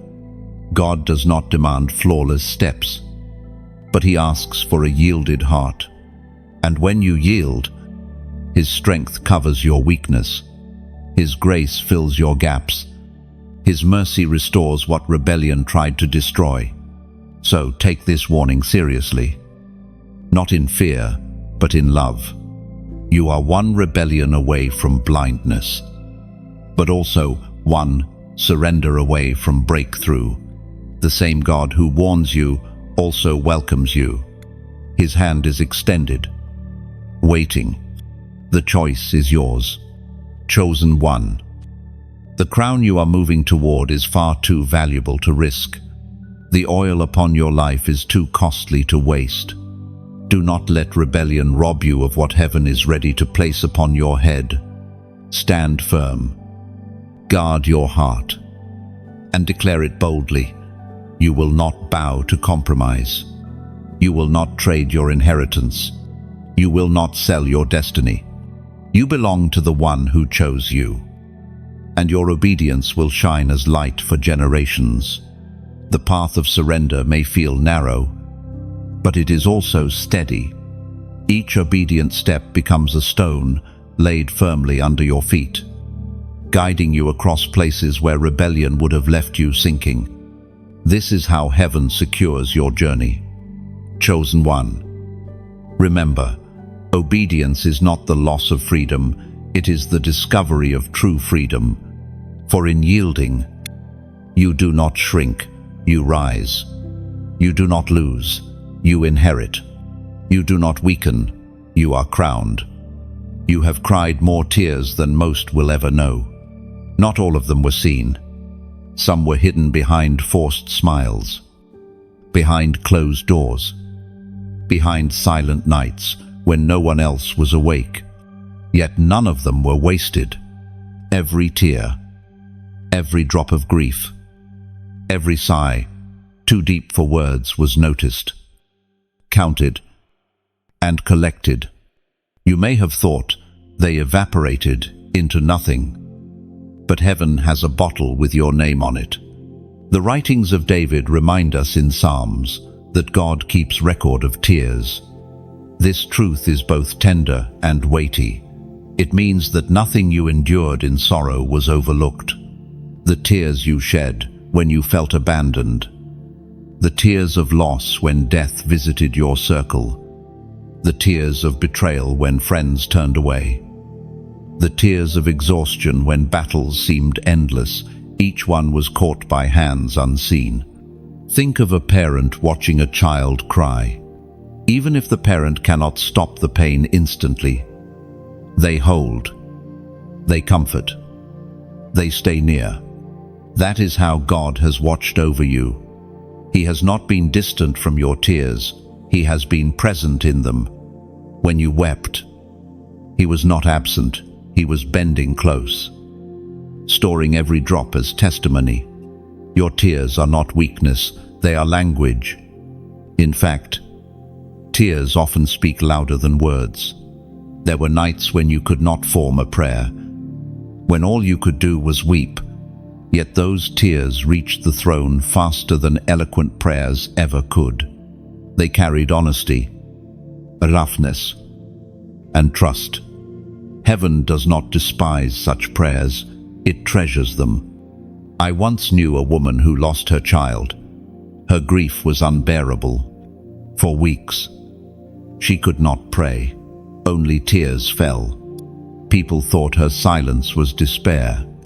But later, she testified that in those silent cries, she felt God more closely than ever before. She said, "Every tear I wept became a prayer. I didn't know how to speak." Her tears were collected, and they became the oil of compassion she now pours into others. It was written in the book of Psalms, chapter 56, verse 8, "You keep track of all my sorrows. You have collected all my tears in your bottle.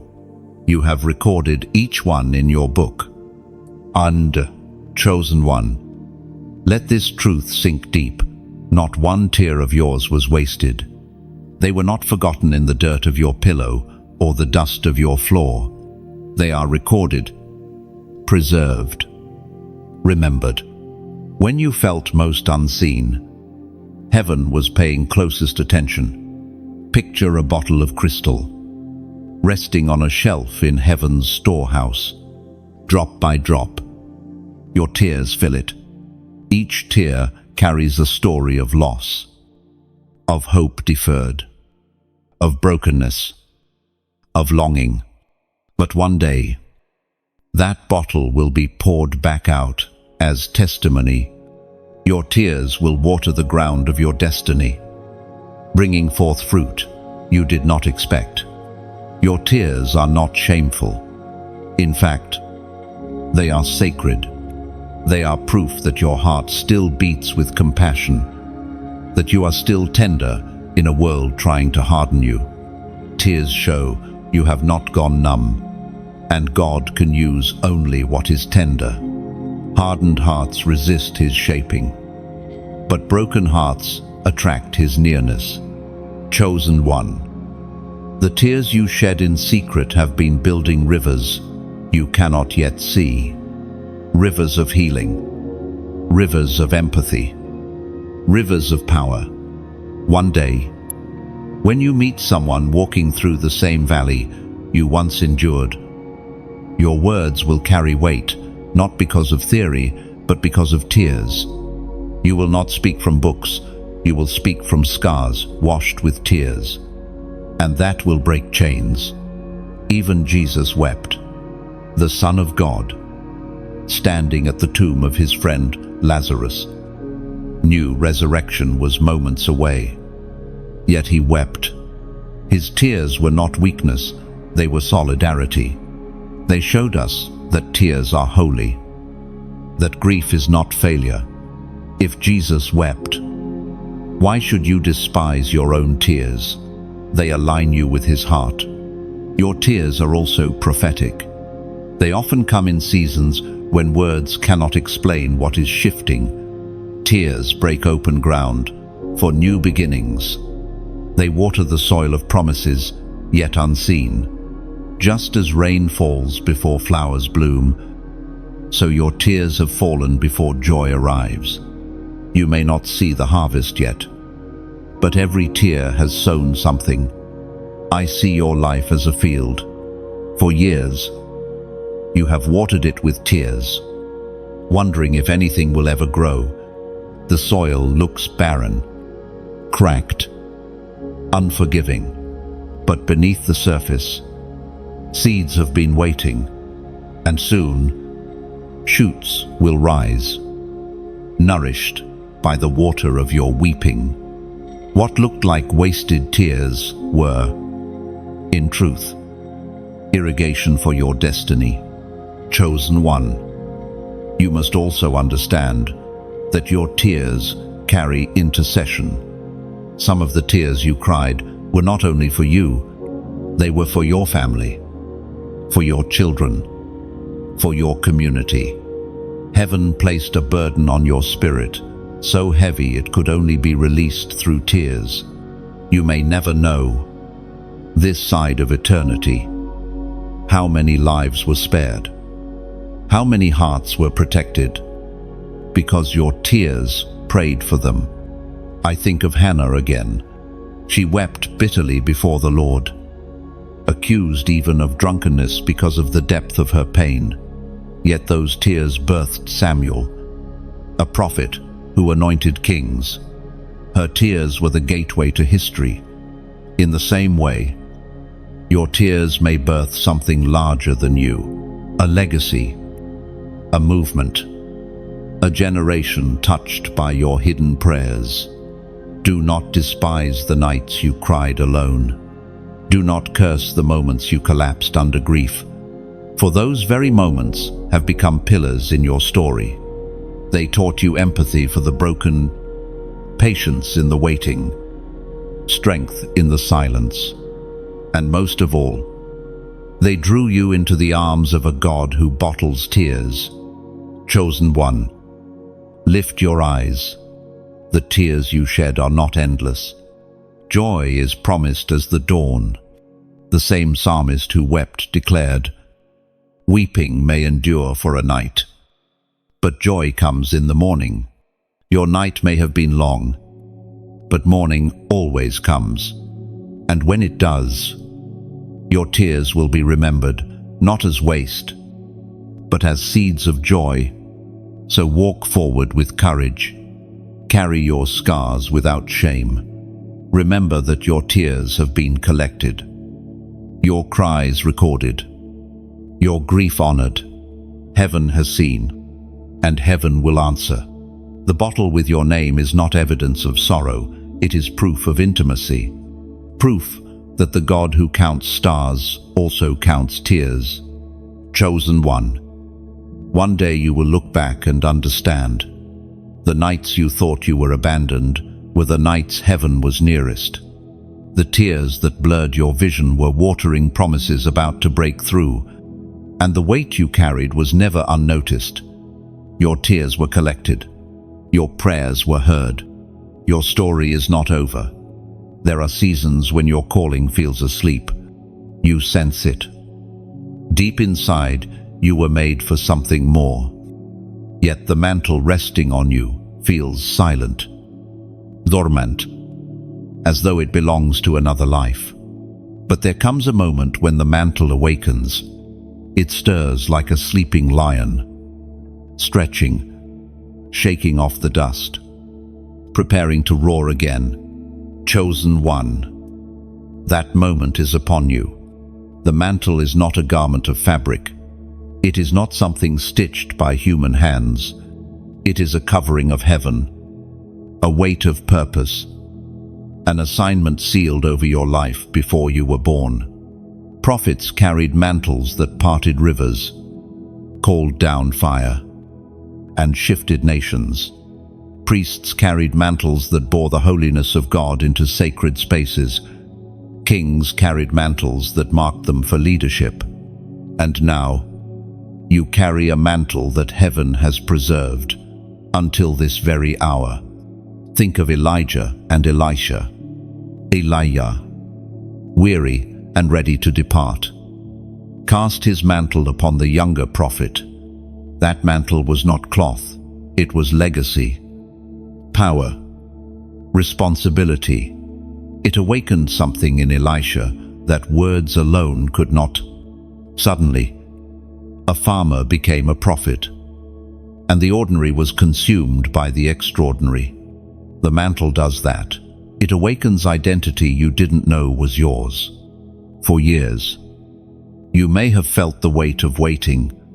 You questioned whether you missed your chance, whether your mantle passed to another. But mantles do not expire, and they do not vanish.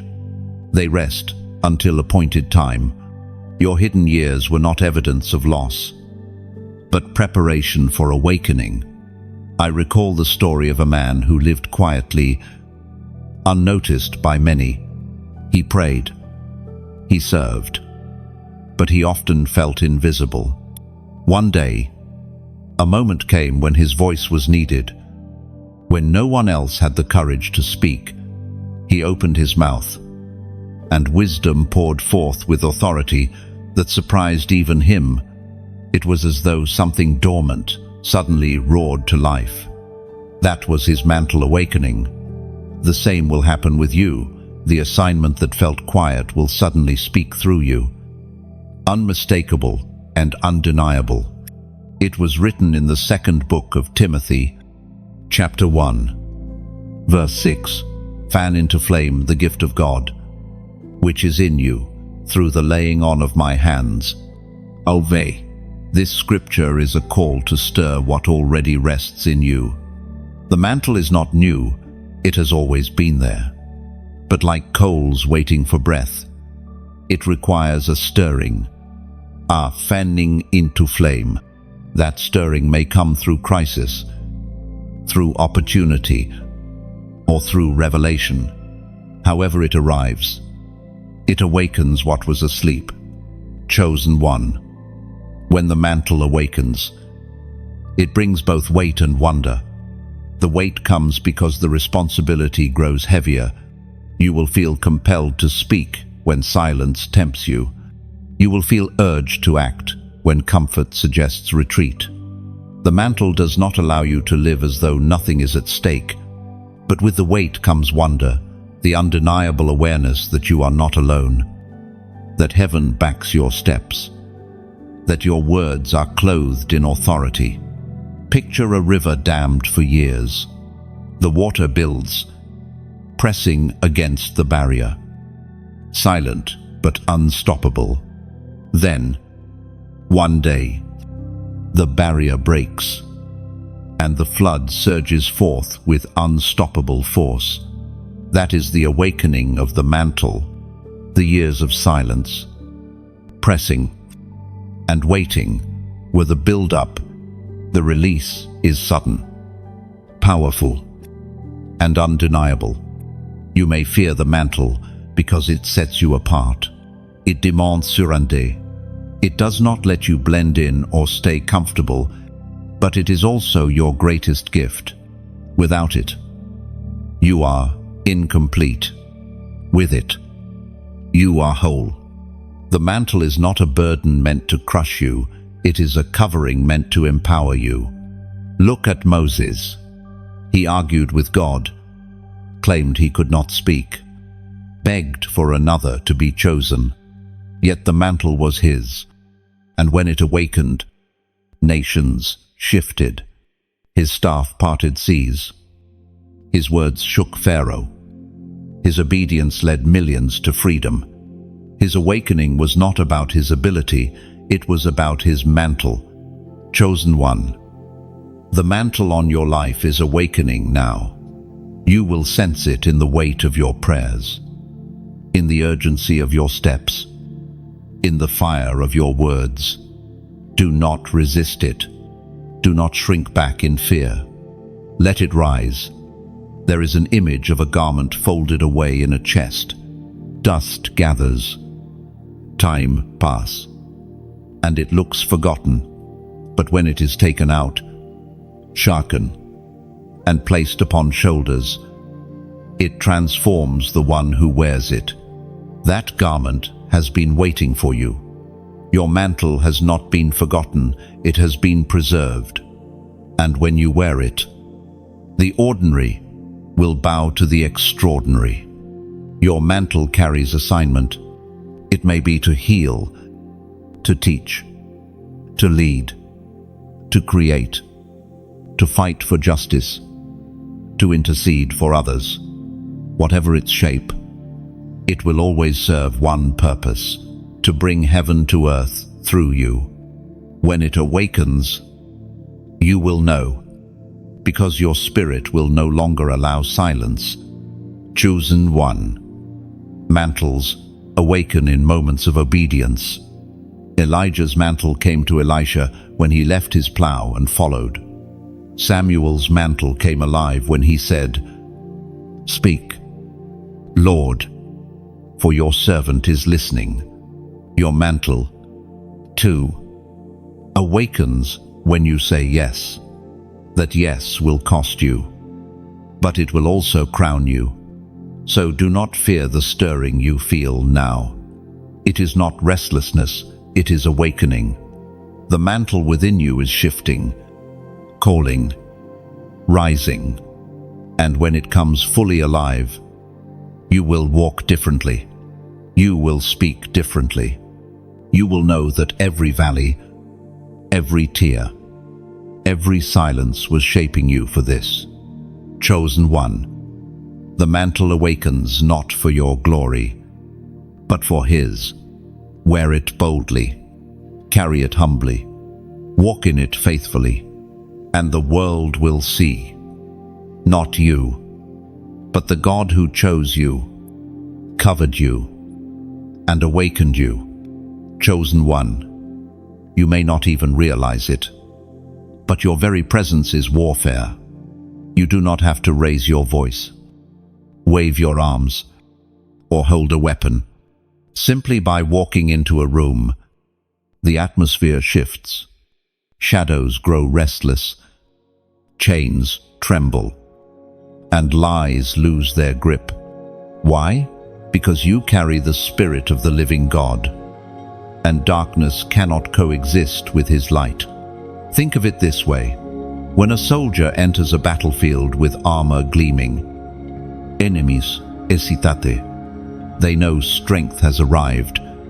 In the same way, When you step into spaces even quietly, you carry unseen armor that announces, "Light is here." That announcement itself is warfare. Your silence is not weakness, it is strategy.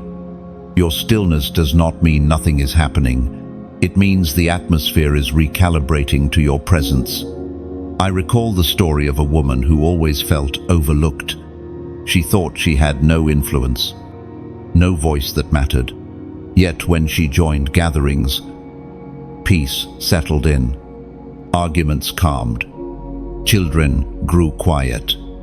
People would later say, "When you were there, something felt different." That was her presence waging war without a word. The same is true of you. Your presence alone disrupts the enemy's plans. It was written in the second letter to the Corinthians, chapter 10, verse 4. The weapons we fight with are not the weapons of the world. On the contrary, they have divine power to demolish strongholds. This is why your presence is more than physical. You are not merely flesh and bone. You are a vessel carrying divine power, unseen, yet undeniable. Every step you take demolishes strongholds. Every room you enter hosts a clash between heaven and heaven wins because you showed up. Picture a torch carried into a dark cave. The cave does not argue with the flame. The moment the torch enters, shadows scatter. Your presence is that torch. You may think you are just there, but in truth, every shadow has to adjust. Every whisper of fear has to flee. That is warfare without weapons, light, doing what light always does. This is why you have faced such resistance. The enemy fears your rising, not because of what you will say, but because of who you already are. If he could silence your steps, he would silence the light you carry, but he cannot. Every day you rise from bed is a victory. Every moment you choose faith over despair is a battle won, chosen one. Understand the authority of your presence. You are like a tree planted by streams of water. Your roots go deep, unseen but unshakable. Birds find rest in your branches. Weary travelers find shade under your leaves. You may think you are ordinary, but those around you are nourished simply because you stand. That is warfare holding ground when others cannot. Now, let me speak gently to your heart. If this truth has touched you, don't let it stop with you. When you press like, it is as though you raise your torch higher, allowing more shadows to be chased away. When you share, it is like planting another tree in barren soil, offering shade to someone who thought no shelter existed. When you subscribe, it is as if you join hands with a circle of torchbearers, creating a wall of light too strong for darkness to break. And when you leave a comment, it is like carving your name into a stone on the battlefield, saying, "I stood here, and I carried light." No, these actions are not duties. They are acts of beauty. They are your way of letting the light multiply, of ensuring your flame does not burn alone. Just as a choir grows stronger with every new voice, the chorus of light grows louder with every action you take. None of it is forced. It is simply the overflow of who you already are, chosen one. Your presence is a battle standard. Lift it high without fear. Walk boldly into rooms, knowing you carry something eternal. Do not shrink to make others comfortable. Do not dim yourself to avoid being noticed. You were not created to blend, you were created to blaze. And every step you take is warfare won. So, stand tall. Keep shining. Remember, Your presence is not passive, it is prophetic. You are not simply existing, you are advancing the kingdom. And everywhere you go, atmospheres bow to the light you carry. Chosen one. Your presence as warfare is also an inheritance. Others before you prayed, cried, and endured so that you could walk in this measure of light. Their intercession watered the ground beneath your feet. That is why, when you enter a room, you do not come empty. You carry the weight of answered prayers. The echo of promises spoken long before you were born. Every step you take is not just about you, it is about generations that will follow. When you carry peace into a place of chaos, you are breaking cycles. When you walk in faith where others walk in fear, you are establishing new patterns. Your presence is warfare because it changes history. Do not underestimate this. The enemy never feared your talent or your title, he feared your presence. He knew that once you recognized what you carry, you would become unstoppable. And now, that recognition is dawning. You walk differently because you know. Your presence is fire.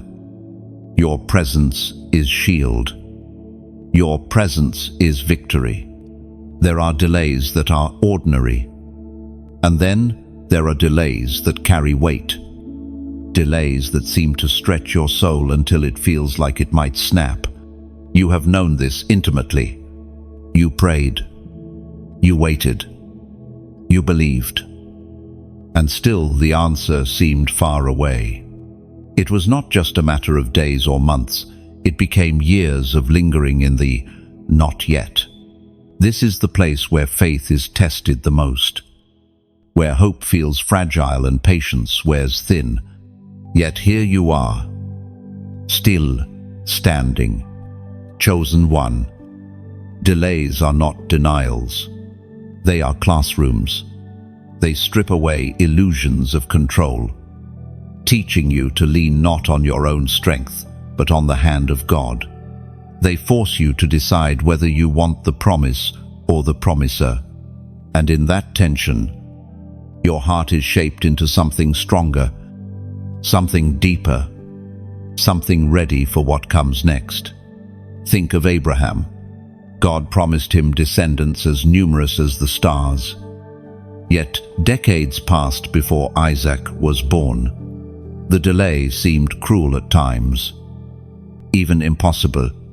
But in that waiting, Abraham learned to trust God in ways he never would have if the promise had come quickly. The child of promise was not simply about fulfillment, it was about forming a man of faith who could father nations. Delays are not empty space. They are sacred ground where character is refined. In the delay, you discover what truly anchors you. When prayers are not answered immediately, you learn persistence. When doors remain closed, you discover resilience. When silence stretches, you learn to hear whispers. These lessons cannot be rushed, and they cannot be skipped. I think of a young woman who dreamed of becoming a healer. She studied. She prepared. She prayed for opportunities. But the doors would not open. Years of waiting wore her down. Yet she refused to give up. During that time, she learned empathy, patience, and the depth of listening skills that no classroom could teach. When the door finally opened, she carried not only knowledge but compassion. Her waiting was not wasted, it was woven into her gift. It was spoken in the book of Habakkuk, chapter 2, verse 3. For the revelation awaits an appointed time. It speaks of the end and will not prove false. Though it linger, wait for it. It will certainly come. Not delay. Chosen one. This scripture is your anchor in seasons of delay. The vision lingers. Yes. The promise feels slow. Yes, but the appointed time cannot be missed. It will come, not early, not late, but exactly when heaven decrees. Picture a bow and arrow. The string is drawn back. The tension builds. The arrow seems to move in the opposite direction of its target. Yet the farther back it is pulled, the greater its speed and impact when released. That is what your delay has been. You have been pulled back, stretched farther than you thought you could endure. But the release is coming, and when it does, the impact will be greater than if you had been sent forward too soon. Delays also protect you. You may have thought you were ready, but heaven knew otherwise. The promise at the wrong time could crush rather than crown you. A door opened too soon can overwhelm. A blessing carried prematurely can feel like a burden. So heaven, in mercy, said, "Wait." And though waiting hurt, it preserved you. Chosen one. The last delay is breaking. The waiting that once felt endless is nearing its close. The stretching has accomplished its purpose. The refining has reached its depth. You will soon step into acceleration, where years of waiting will be redeemed in moments. Doors that remained closed will swing wide. Opportunities that seemed lost will reappear. What you thought was delay will be revealed as preparation. But before that release, take a moment to honor what the delay gave you. It gave you roots. It gave you endurance. It taught you how to pray in silence, how to believe without sight, how to worship without answers. These treasures are eternal, and they will sustain you when the season of acceleration arrives. Do not despise the years that felt wasted. They were not wasted, they were hidden. Seeds planted in secret often take longest to sprout. But when they do, their fruit is lasting. You have planted in tears. You will reap in joy. Chosen one. Imagine a winter that refuses to end. The ground is frozen, the trees bare, the sky grey. Yet beneath the soil, life stirs unseen. Roots deepen, seeds swell, buds prepare. Then, without warning, spring breaks forth. That is what your life is about to feel like. The last delay has reached its limit, and the new season is emerging. So do not lose heart. Do not let weariness convince you the promise is gone. The very fact that you endured this long is proof you are closer than you think. Heaven has not forgotten. The vision has not expired. The delay was never denial, it was alignment. And now, as the last delay breaks, you will see the faithfulness of God in ways that exceed your prayers. Chosen one. The waiting is almost over. Lift your head, strengthen your heart, and prepare. The season of delay is giving way to a season of release, and when it comes, you will not only rejoice for what you receive, you will rejoice for what the delay made you become. There are battles that you were never meant to fight alone. For though you are chosen, you are not solitary. Heaven has always had a pattern. When one rises, others rise too. The chosen one is never the only one. They are part of a hidden company, a remnant preserved in silence until the appointed hour. Chosen one. You are not walking this journey isolated. The hidden army is rising. All throughout Scripture, God has kept his people hidden until the moment of revealing.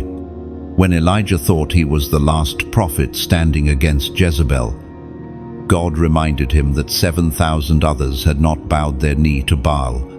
They were unseen, unheard, unknown, but they were real. Their prayers, their faith.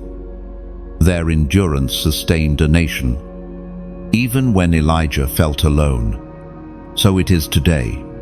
You may feel solitary, but there are thousands rising with you. Hidden until now, the hidden army is not gathered in stadiums or crowned with applause. They are scattered in quiet homes, praying in the night, interceding in silence, serving in secret. They are mothers whispering prayers over children, workers carrying integrity in corrupt places, youth choosing holiness in a culture that mocks it. They are unseen, but their power is undeniable. And when God says the word, their hiddenness will end, and their voices will thunder. I once knew a man who worked tirelessly in obscurity. He was not on stages, not celebrated by crowds. Yet he prayed daily for his community, gave generously to those in need, and lived faithfully. Years later, when a crisis hit, people ran to him for wisdom. They discovered he had been a pillar all along. He was part of that hidden army, quiet but steadfast, unnoticed but unshakable. You may be the same. It was spoken in the book of Joel, chapter 2, verse 11. The Lord thunders at the head of his army. His forces are beyond number. And mighty is the army that obeys his command. End of Chosen One. You are part of this force. It is not defined by uniforms or weapons, but by obedience. The hidden army is mighty not because of their numbers, but because they obey. Their strength is not in appearance, but in alignment. Picture an underground river. It flows quietly, unseen by those above. Yet when the earth cracks, it bursts forth with unstoppable force, flooding valleys and reshaping landscapes. That is the hidden army. They have been flowing beneath the surface, unseen but alive. And when the moment comes, their release will shift nations. The world underestimates them because they are invisible, but invisibility is protection. Hiddenness has shielded them from distraction, from premature battles, from pride. And now, as the season shifts, their unveiling will be undeniable. The hidden army carries purity because they have not been corrupted by the stage. They carry resilience because they have survived in silence. They carry authority because they have walked with God in secret. Chosen One. This army is not rising to entertain. They are rising to battle. Their weapons are not of this world. They fight with prayer, with intercession, with prophetic words, with acts of justice and compassion. Their strength is unseen, but their impact will be unmistakable. Think of Gideon. He thought he was weak, the least in his family, yet God raised him up, not with a massive army, but with a remnant of 300 against thousands. They stood. Their victory was not in numbers, but in obedience. The hidden army today carries the same spirit. They may look small to the world, but in the hands of God, they are unstoppable. Chosen One. Recognize the signs you are part of something larger. The stirring you feel in your spirit is not only personal, it is collective. Others are hearing the same call, feeling the same fire, rising in the same season. The hidden army is aligning, and soon their collective voice will sound like thunder. There is a vision of fields at dawn. For hours, the land looks empty, silent, lifeless.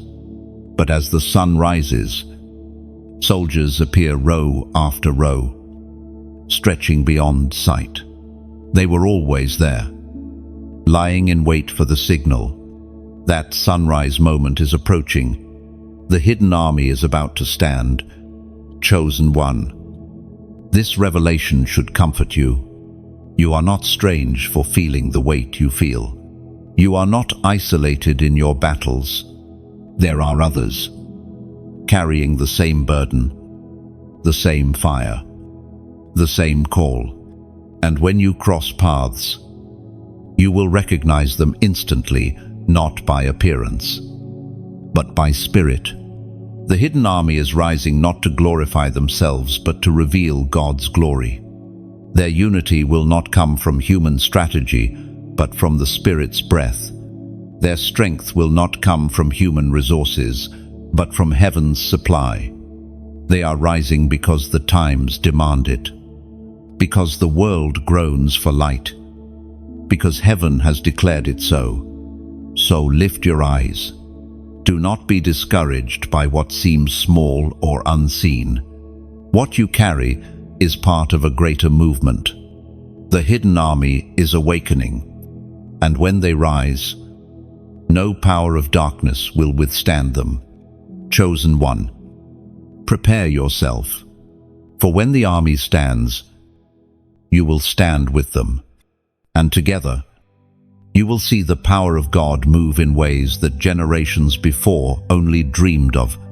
Chosen one, the hidden army is not rising by accident. It is heaven's answer to the weight of this age, where fear has spread like wildfire. They will bring courage. Where despair has silenced many, they will sing. Their unveiling is a sign that God has not abandoned the earth. And you, standing among them, carry your part of the flame. Alone you are strong, but together you are unstoppable. The hidden years are over, the silence is breaking, the army rises, and with it, the sound of destiny thunders across the land. There is something many resist, yet it is one of heaven's greatest gifts: conviction. Chosen one. Conviction is not condemnation. Condemnation points a finger and says, "You are worthless. You are finished. You are beyond repair." Conviction, however, places a hand on your shoulder and whispers, "You are better than this. Rise again. Return to me." Conviction is proof that heaven still speaks to you. It is evidence that your heart is still tender enough to hear. Those who are truly abandoned to their rebellion no longer feel it. They drift without anchor, blind to their danger. But when you feel that stirring in your chest, that unease in your spirit, that gentle but firm tug to turn back, it means God has not left you. He is calling you home. It was proclaimed in the Gospel of John, chapter 16, verse 8, "When he comes, he will prove the world to be in the wrong about sin and righteousness and judgment." Oh, the Spirit convicts not to shame you, but to save you. Conviction is the hand that pulls you back from a cliff. It is the alarm that wakes you before fire consumes the house. It is the whisper that interrupts your steps before destruction overtakes you. To feel conviction is to feel mercy. Think of David after his failure with Bathsheba. When the prophet Nathan confronted him, conviction pierced his heart. He wept. He repented. He cried out, "Take not your Holy Spirit from me." That moment of conviction preserved his destiny. His sin could have destroyed him, but his response to conviction restored him. Chosen one, do not run from conviction. Do not drown it with noise or numb it with distractions. Every time you silence conviction, your heart hardens, and hardness is the true danger. It leaves you unable to feel, unable to respond, unable to return. But every time you yield to conviction, your heart remains soft, pliable, open to God's shaping. I once met a man who told me he had stopped feeling guilty years ago. At first, he celebrated it as freedom, but over time, emptiness consumed him. What he thought was liberty was actually numbness. His eyes were dry, his prayers shallow. He confessed, "I wish I still felt convicted. At least then I'd know God was near." His story is a warning. Conviction is not punishment, it is presence. Picture a compass in the hands of a traveler. Without it, the traveler wanders, lost in endless wilderness. Conviction is that compass, even if you step off the path. Conviction points you back. You may ignore it for a while, but it never stops pulling you toward true north. Chosen one.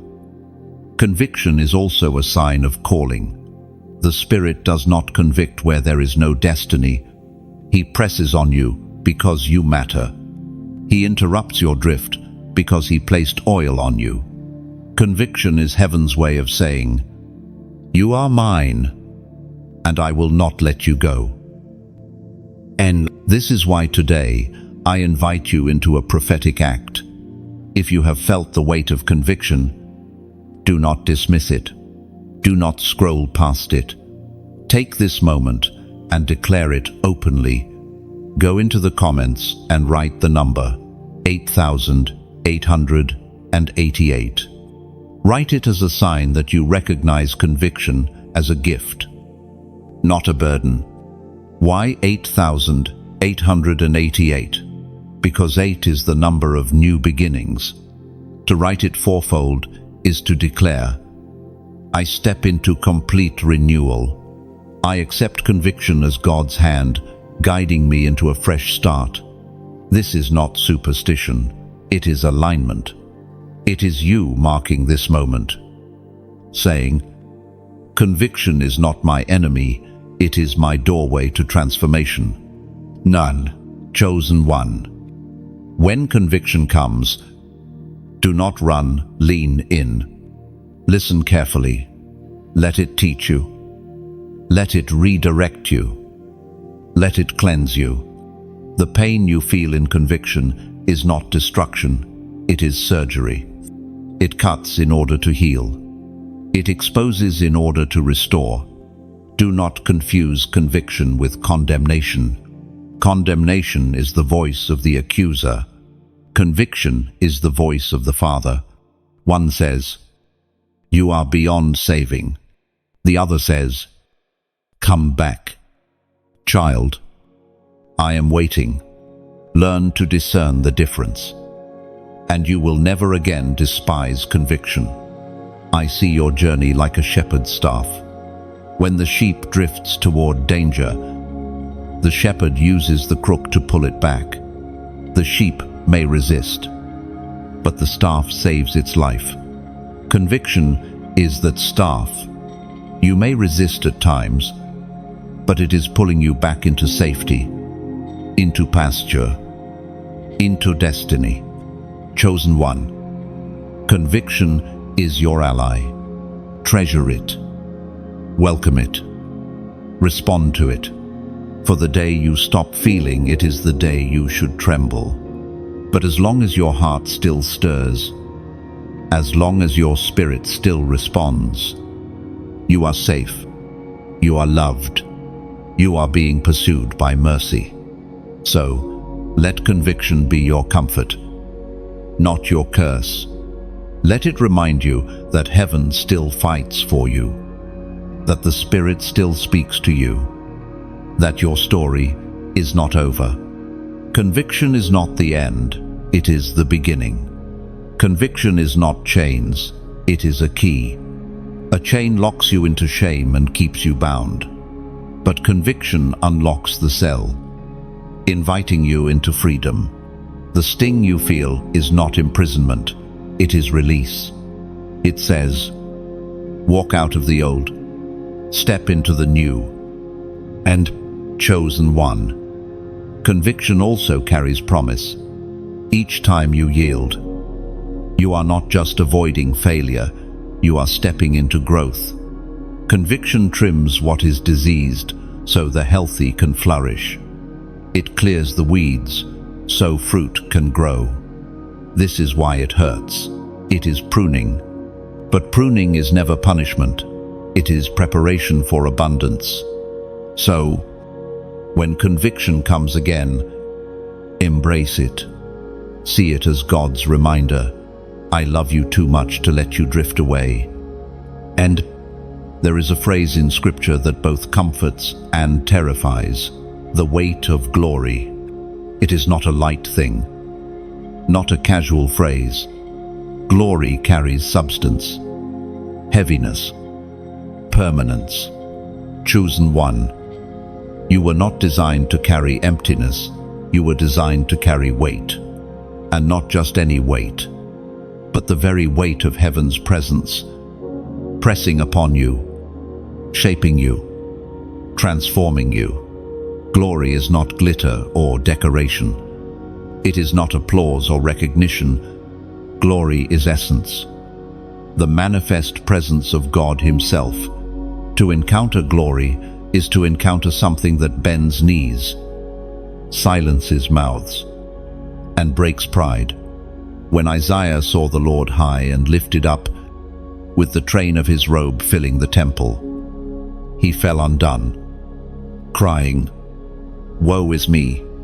That is the weight of glory too heavy for ego, too vast for pretense." Chosen one, this glory is not only above you, it rests upon you. It is the mark that distinguishes you from the world. When Moses came down from Mount Sinai, his face shone with light, so radiant that others could not look directly at him. That glow was not cosmetics, it was evidence of glory. You, too, carry evidence. Others may not be able to name it, but they see it, they sense it, they feel it when you walk in. That is glory resting upon you. But glory comes with responsibility. It is a treasure in jars of clay, fragile vessels carrying something eternal. Paul wrote of this, declaring that though the vessel is weak, the glory within proves the power is from God, not from us. Your weakness does not disqualify you, it magnifies the glory. Every scar, every limitation, every flaw becomes the backdrop against which God's radiance shines brighter. Glory is heavy because it demands humility. You cannot carry it and pride at the same time. Pride crumbles under glory. Glory strips away illusions, revealing truth. It reminds you that everything you accomplish is not by your might, but by His Spirit. And though this humility may sting, it also frees you. To live under glory is to live unburdened by performance, knowing the presence itself does the work. It was written in the second letter to the Corinthians, chapter 4, verse 17. For our light and momentary troubles are achieving for us an eternal glory that far outweighs them all. And chosen one. This scripture is not exaggeration. The weight of glory awaiting you is heavier, deeper, and richer than every trial you have endured. The suffering you carried was real, the pain undeniable. But compared to the eternal weight of glory, they are light and momentary.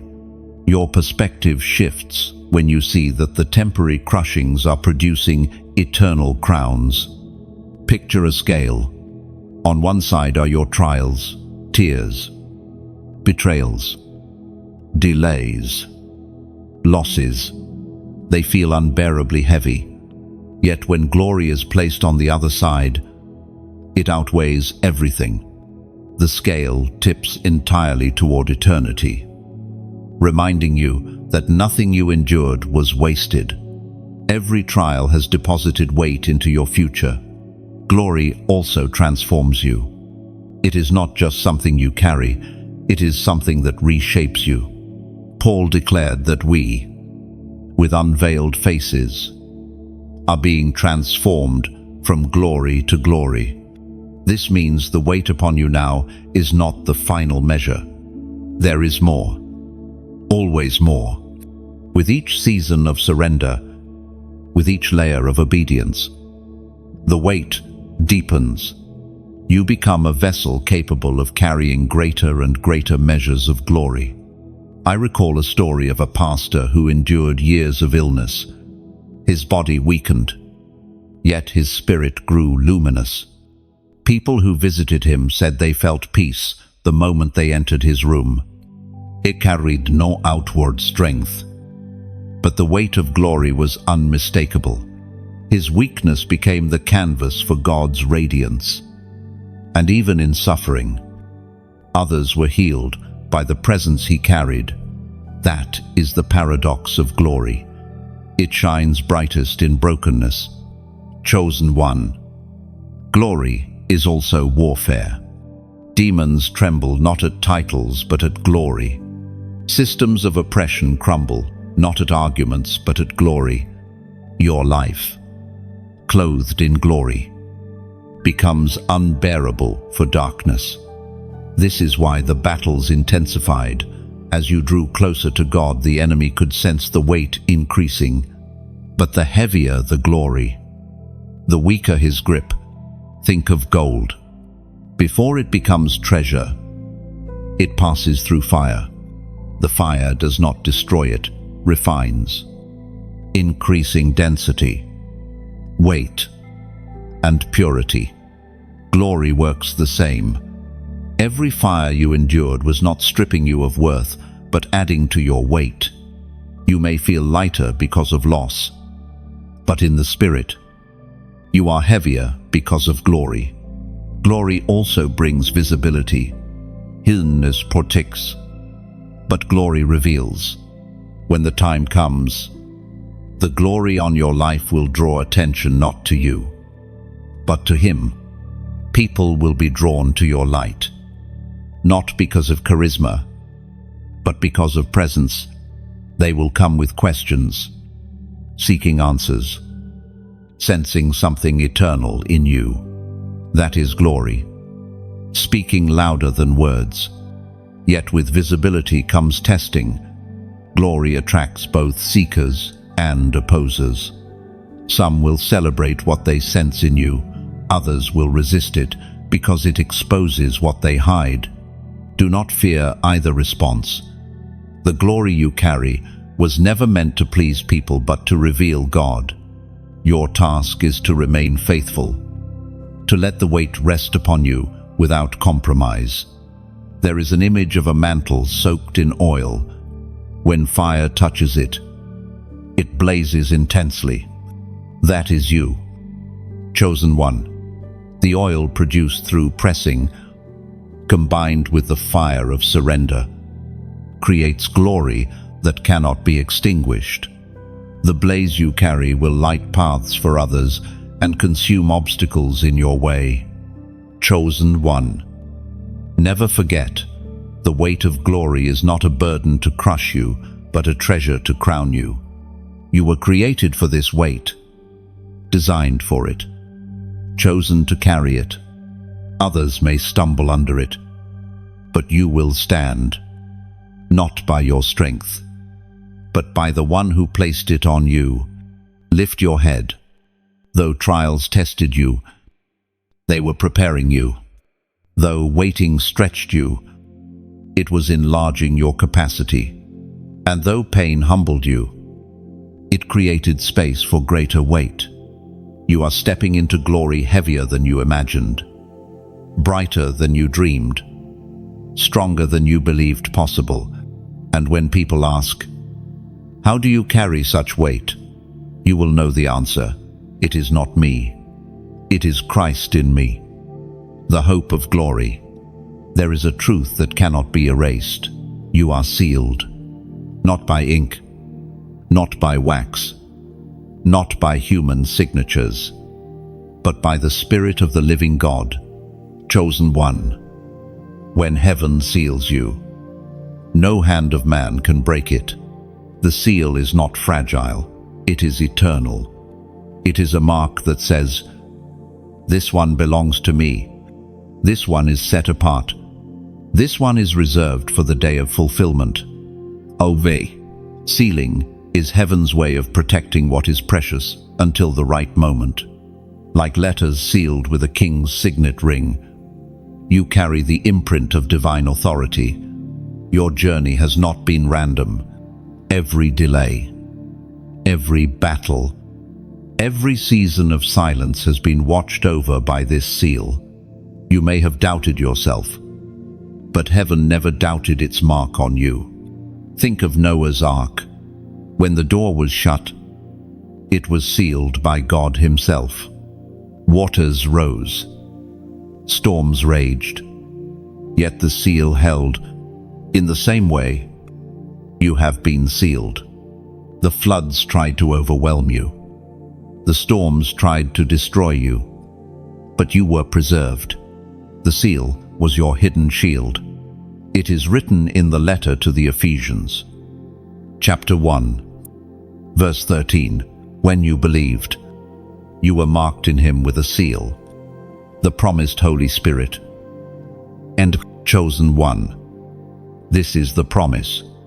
Your seal is not an abstract idea. It is the Spirit Himself dwelling in you. His presence is the proof of your belonging, the guarantee of your inheritance, the whisper that reminds you in your darkest hours, "You are mine." The seal also carries destiny. Just as jars of wine are sealed until maturity, so you have been sealed for a day of unveiling. You may feel hidden, but hiddenness is not neglect, it is preservation. Sealed jars are not forgotten. They are waiting until the flavor is full, until the timing is perfect. So it is with you. Picture yourself as a letter written by God. Every word carefully chosen. Every line filled with purpose. The letter is folded, sealed, and set aside for a specific recipient. No thief can tamper with it. No stranger can read it prematurely. At the appointed time, the seal will be broken, and the message revealed. You are that message sealed until the day you are revealed as testimony. Chosen one.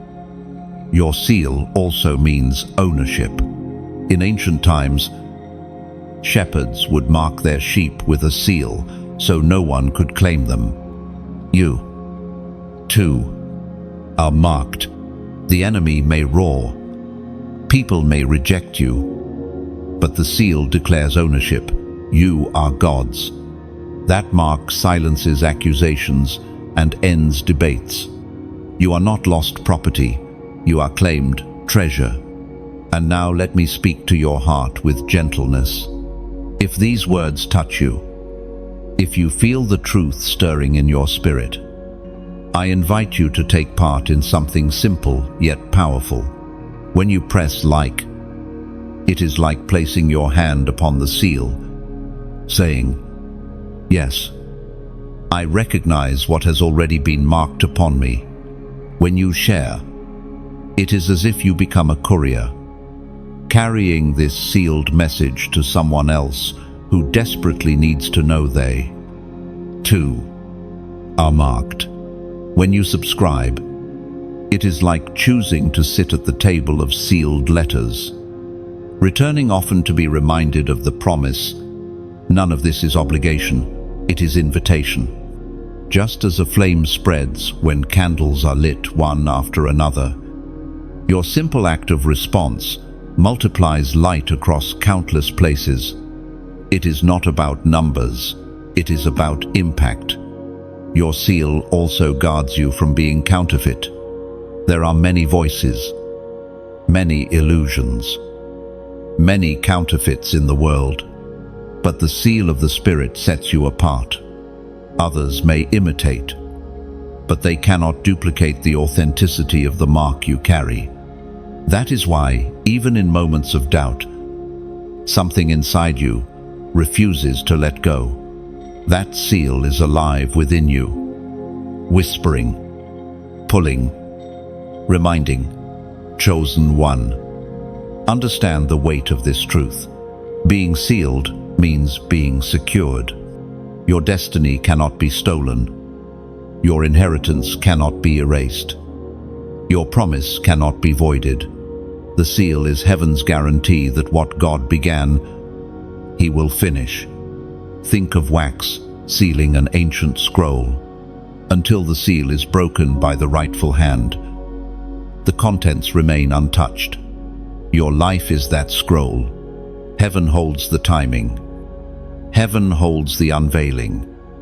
Heaven holds the fulfillment. The seal ensures that no one else can tamper with what God has written. So walk with assurance. You are not drifting. You are not unclaimed.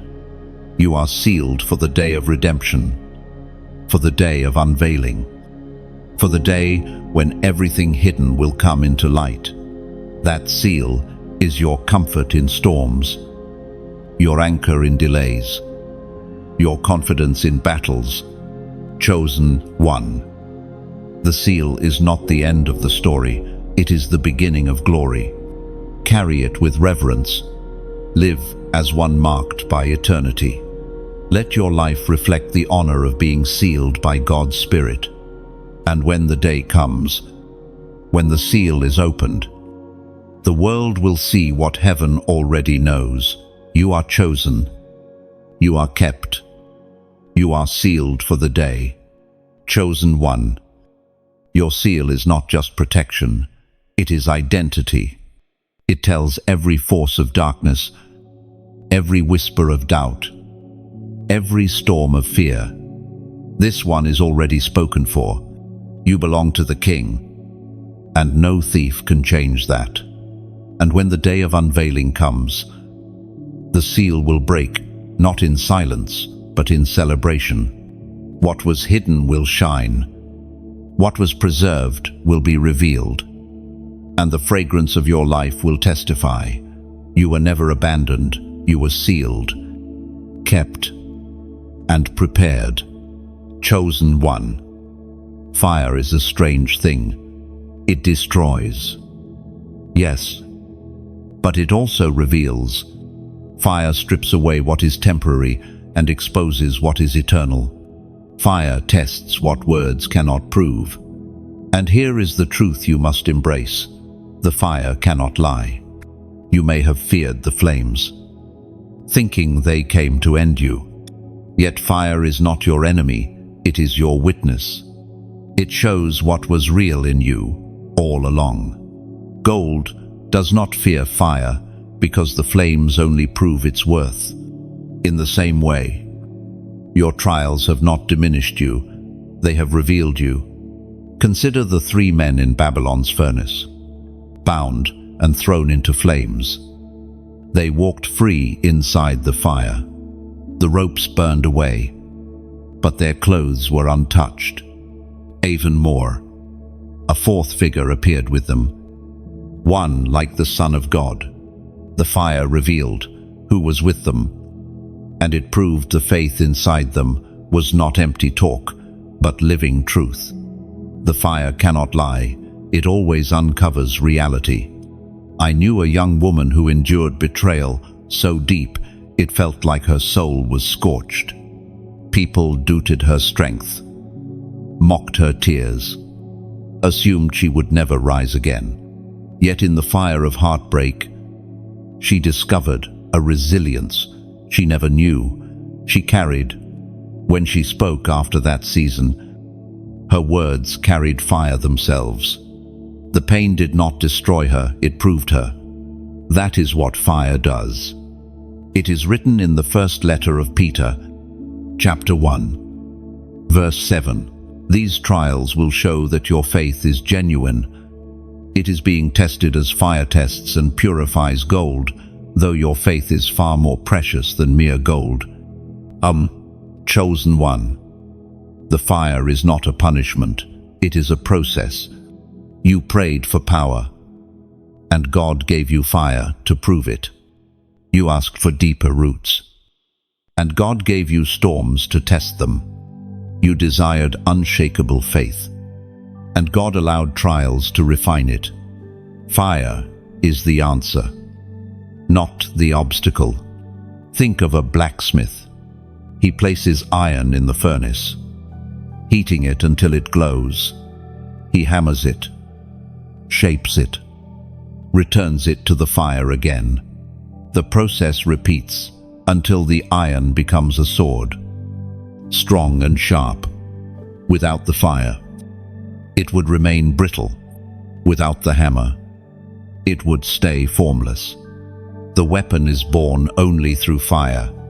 Chosen one, you are that weapon, forged in flames.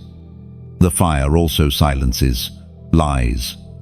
Words can be faked, appearances deceiving. But when fire comes, masks melt. Only what is real remains. That is why people who doubted you will have no choice but to acknowledge you after the fire. They may not understand your process, but they cannot deny your proof. The fire speaks louder than arguments. Chosen one, your testimony carries authority because it has passed through fire. Those who never endured flames can only theorize, but when you speak, the weight is undeniable. Fire has burned away empty phrases and left only truth. That is why your words carry impact. They were purified in heat. Picture clay in a kiln. Before fire, it is fragile, soft, easily broken. After fire, it becomes durable, ready to be used.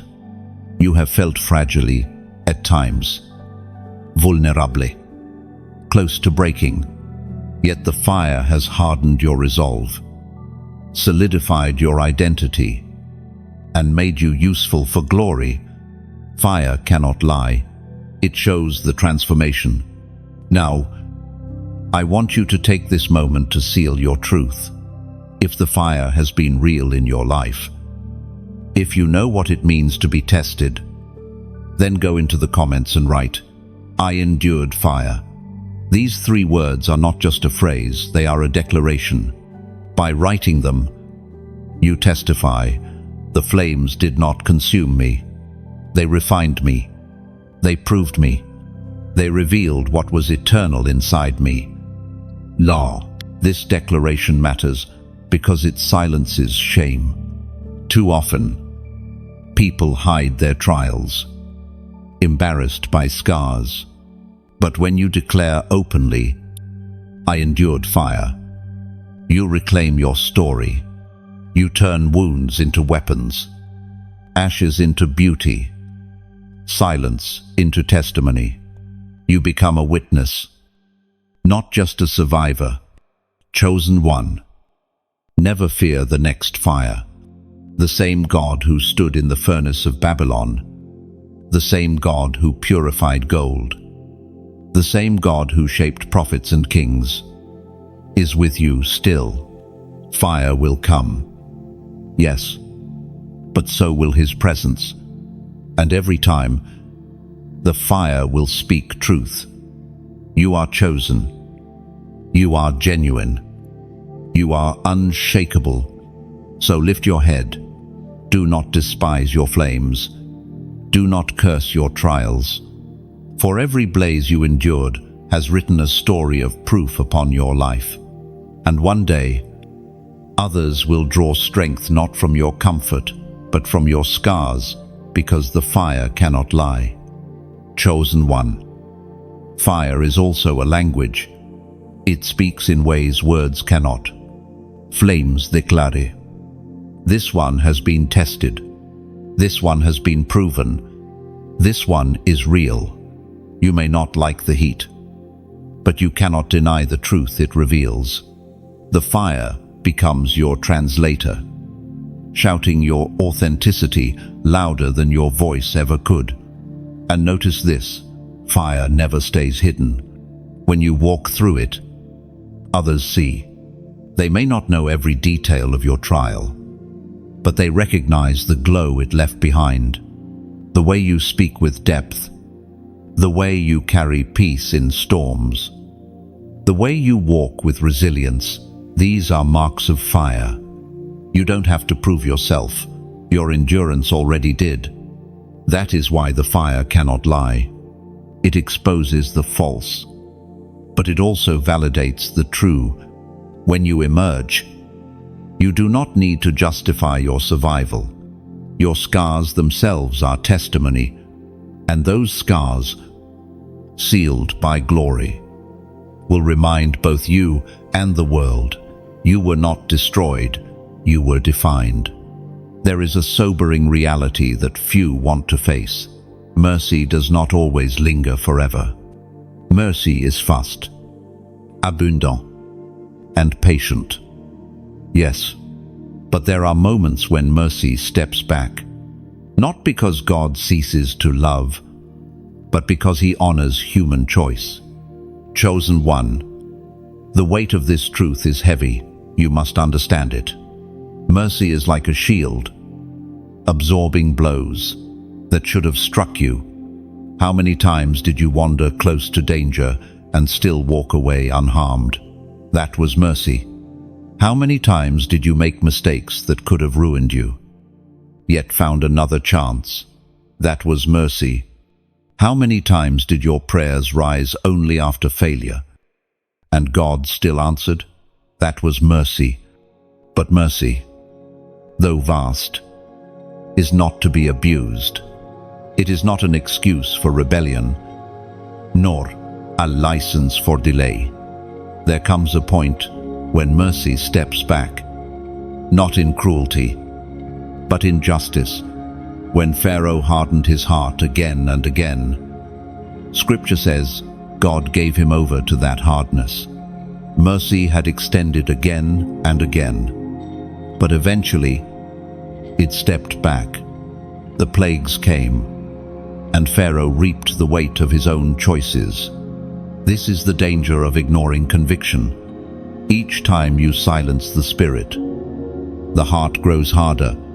Each time you dismiss his voice, the shield of mercy thins. Eventually, not because God has abandoned you, but because you refused him, mercy steps back. The consequences of your choices rush in, and the reality of rebellion is felt fully. It was written in the book of Romans, chapter 1, verse 28. Since they did not think it worthwhile to retain the knowledge of God, he gave them over to a depraved mind, so that they do what ought not to be done. Chosen one. This scripture is terrifying if you truly let it sink in. To be given over is the moment when mercy steps back. God does not force himself where he is rejected. He does not drag those who resist him endlessly. At some point, he allows them to walk the path they chose, even if that path leads to destruction. Yet even here, see his love. Mercy steps back, not out of hatred, but out of respect for human will. God gave us freedom, and he does not violate it. But freedom carries responsibility. To reject mercy repeatedly is to invite judgment. And judgment is not an angry outburst. It is simply the natural consequence of choices made without mercy's shield. I once spoke with a man who had lived a reckless life. He confessed that for years he felt conviction pulling him, urging him to change. But he silenced it, excused it, drowned it in noise. Eventually, he said, the voice grew quiet. He lived however he pleased, thinking he was free. But years later, in brokenness, he admitted, I can't feel him anymore. Tears filled his eyes as he whispered, I wish I hadn't ignored him.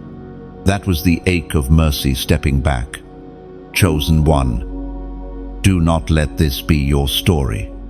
When mercy calls, answer. When conviction stirs, respond. Do not gamble with grace, assuming it will always be available tomorrow. Tomorrow is not promised. What is promised is that today, right now, you still have mercy. Today, the door is open. Today, the invitation stands. Picture a lamp burning oil through the night. The flame flickers, giving light to all in the room. But if the oil runs out, the flame dies, no matter how strong it once was. Mercy is that oil. It fuels the flame of opportunity. But if ignored, if wasted, the lamp grows dim. This is why Scripture warns of the wise and foolish virgins. Those who prepared oil entered the banquet. Those who delayed found the door shut. The difference was not desire, it was timing. Mercy stepping back is like the tide withdrawing from the shore. At first, you barely notice the retreat, but soon, the waves no longer reach your feet. The cool refreshment you once felt is gone, and the sand grows dry. That is what happens when you continually resist the Spirit. The nearness you once knew feels distant. The whisper grows faint. The joy in prayer fades. It is not that God has abandoned you, it is that you pushed him away until he stepped back. Chosen one, do not take this lightly. You are living in a time when the urgency of surrender is greater than ever. The world grows darker, deception stronger, distraction loudé. Mercy still extends, but it will not chase forever. To delay is to risk losing sensitivity. To procrastinate is to gamble with blindness. And yet, here is the hope. If you still feel conviction, mercy has not stepped back fully. If your heart still stirs, if your spirit still acts, if you still long for him, even faintly, then mercy is present. The door is not shut. The oil is still available. The tide has not withdrawn completely. That stirring itself is proof that heaven has not given up on you. So, learn from Israel's history. Again and again, they hardened their hearts, and mercy gave them over to exile. Yet even then, God promised restoration when they turned back. Mercy may step back for a season, but the moment repentance rises, it rushes in again like a flood. The delay is not meant to destroy, it is meant to awaken. Chosen one, let these words sober you. Mercy is precious.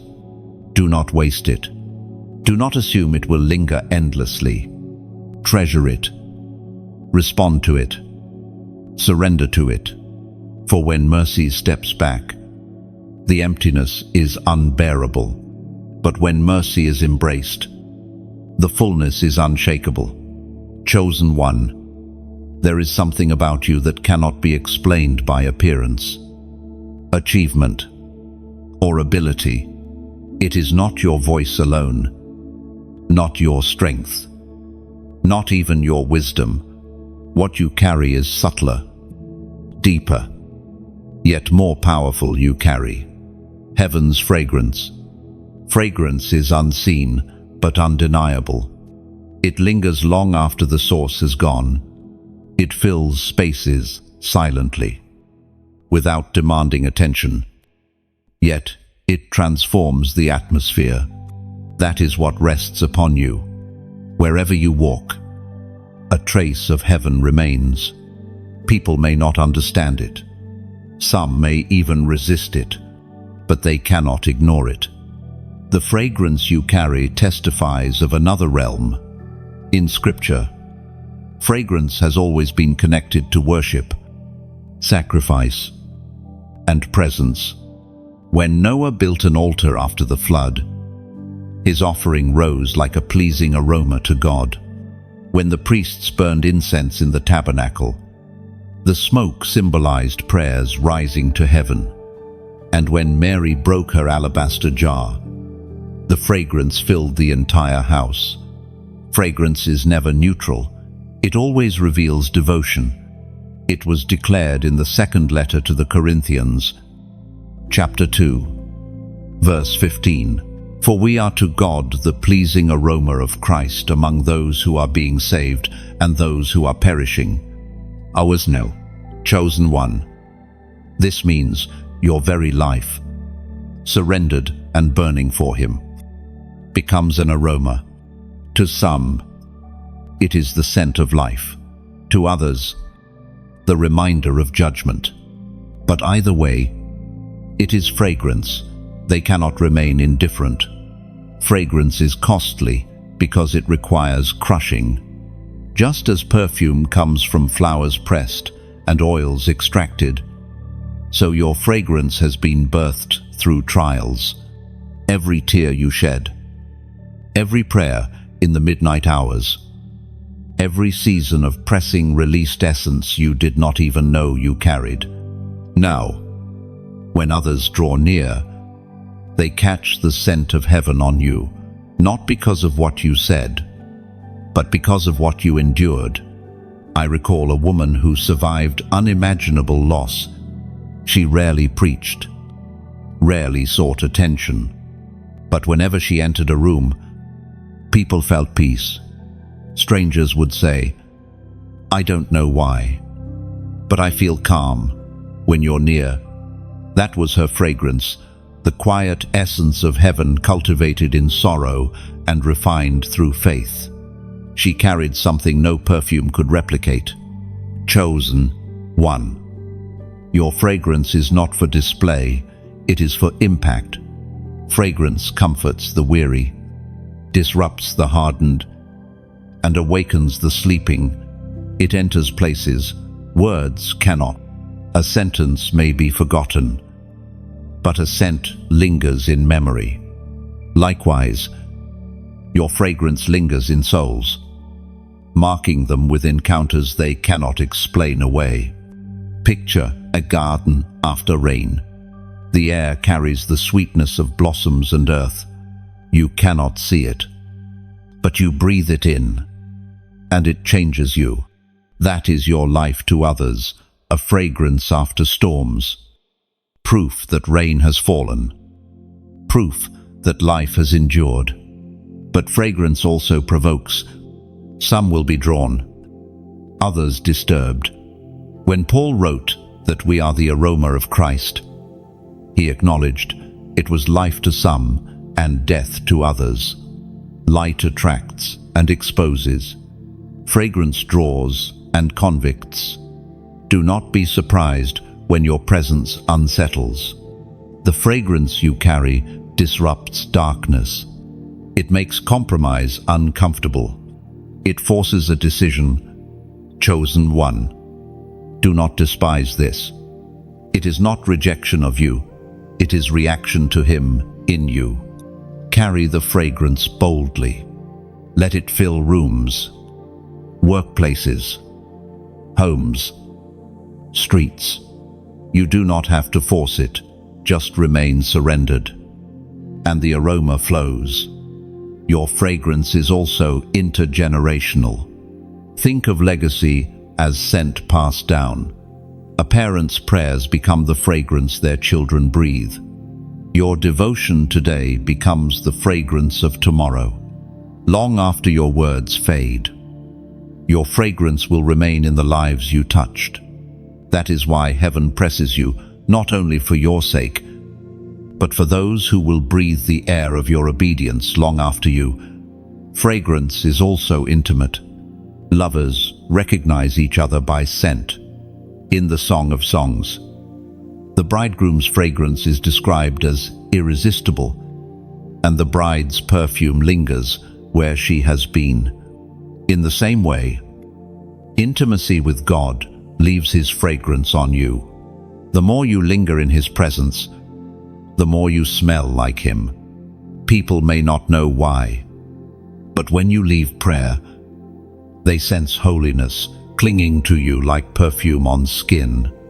Chosen one. Your fragrance is not meant to stay trapped in sealed jars. It must be poured out, like Mary's alabaster jar.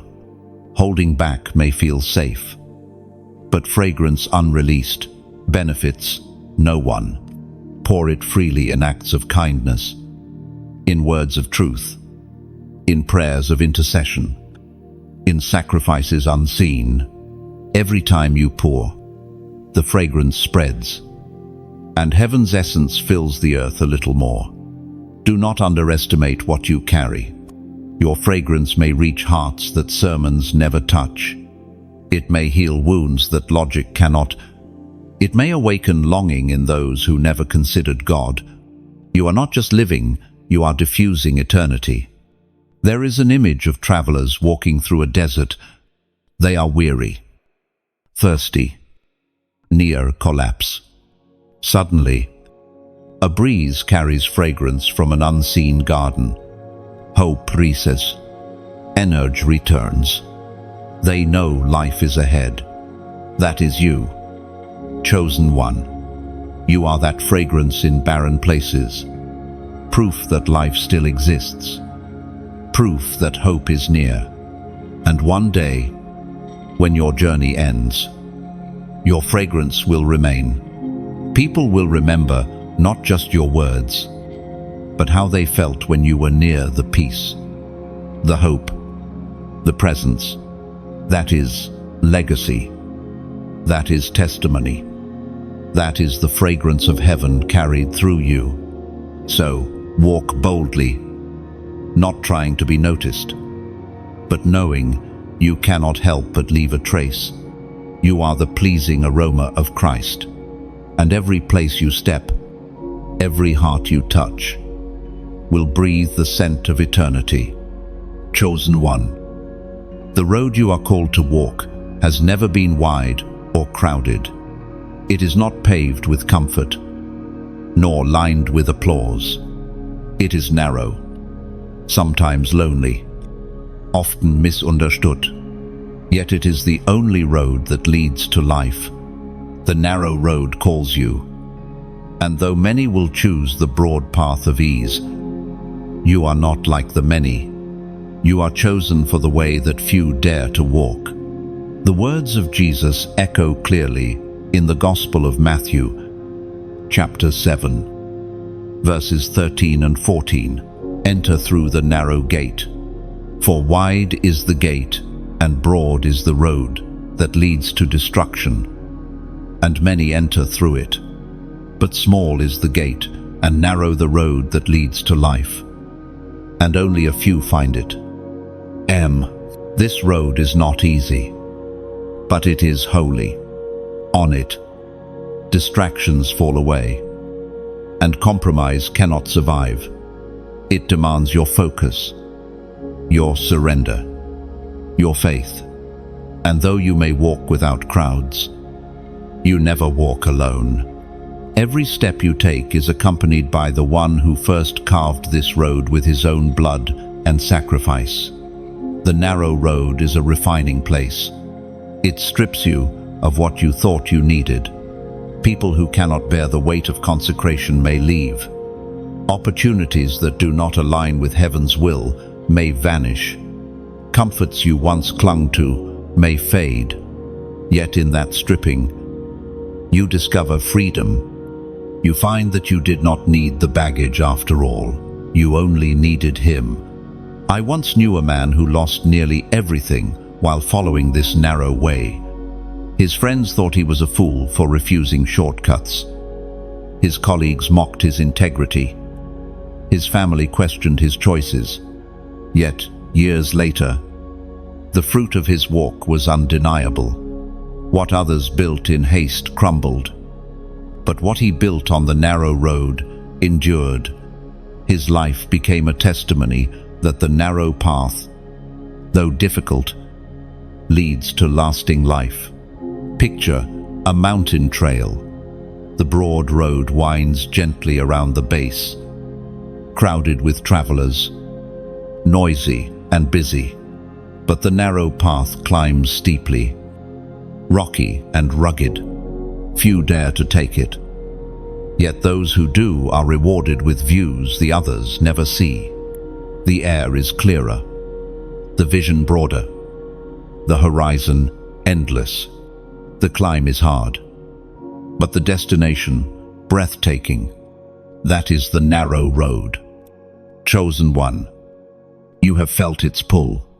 You have heard the whisper in your spirit that says, "Do not compromise. Do not settle. Keep climbing." You may have envied those on the broad road, watching them move faster, gather more, celebrate loudly. But the Spirit reminds you, their way ends in collapse. Your way ends in life. The narrow road also requires endurance.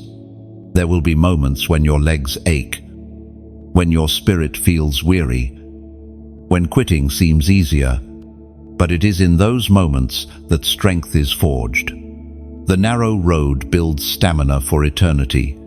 It teaches you to keep moving when feelings fade, to keep trusting when sight grows dim, to keep worshipping when silence surrounds. Chosen one, let this truth sink deep. You were never made for the crowd. You were made for the climb. The narrow road is not punishment, it is privilege. It marks you as one who has chosen eternity over ease, holiness over compromise, truth over popularity.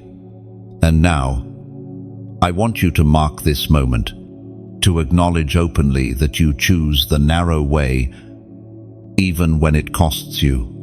Go into the comments and write the number 4,444.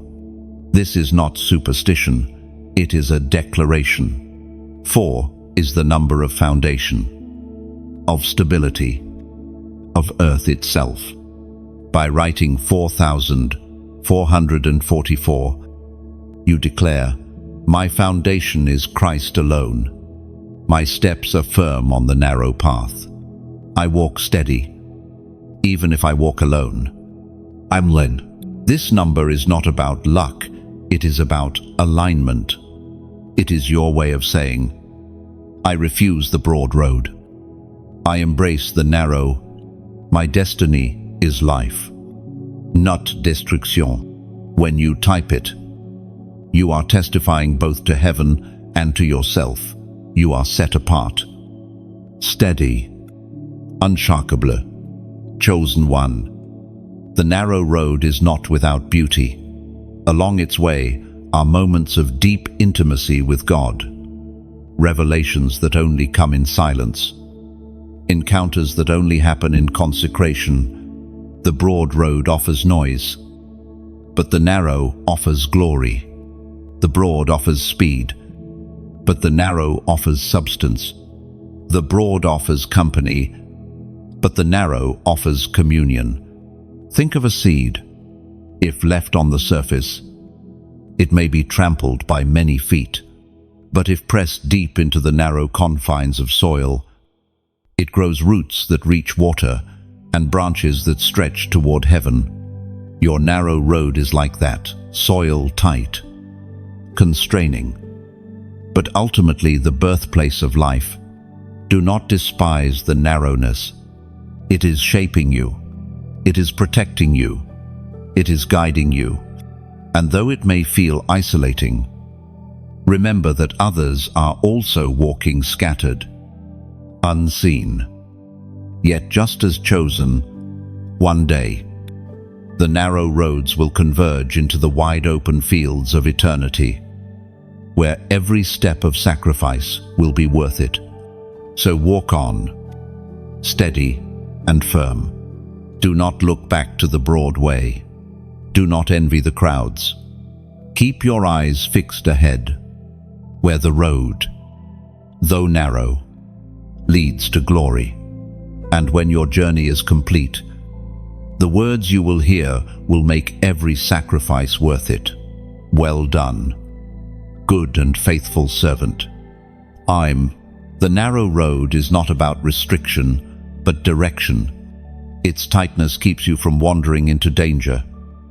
Its steepness strengthens your faith, and its silence teaches you to hear God's whisper.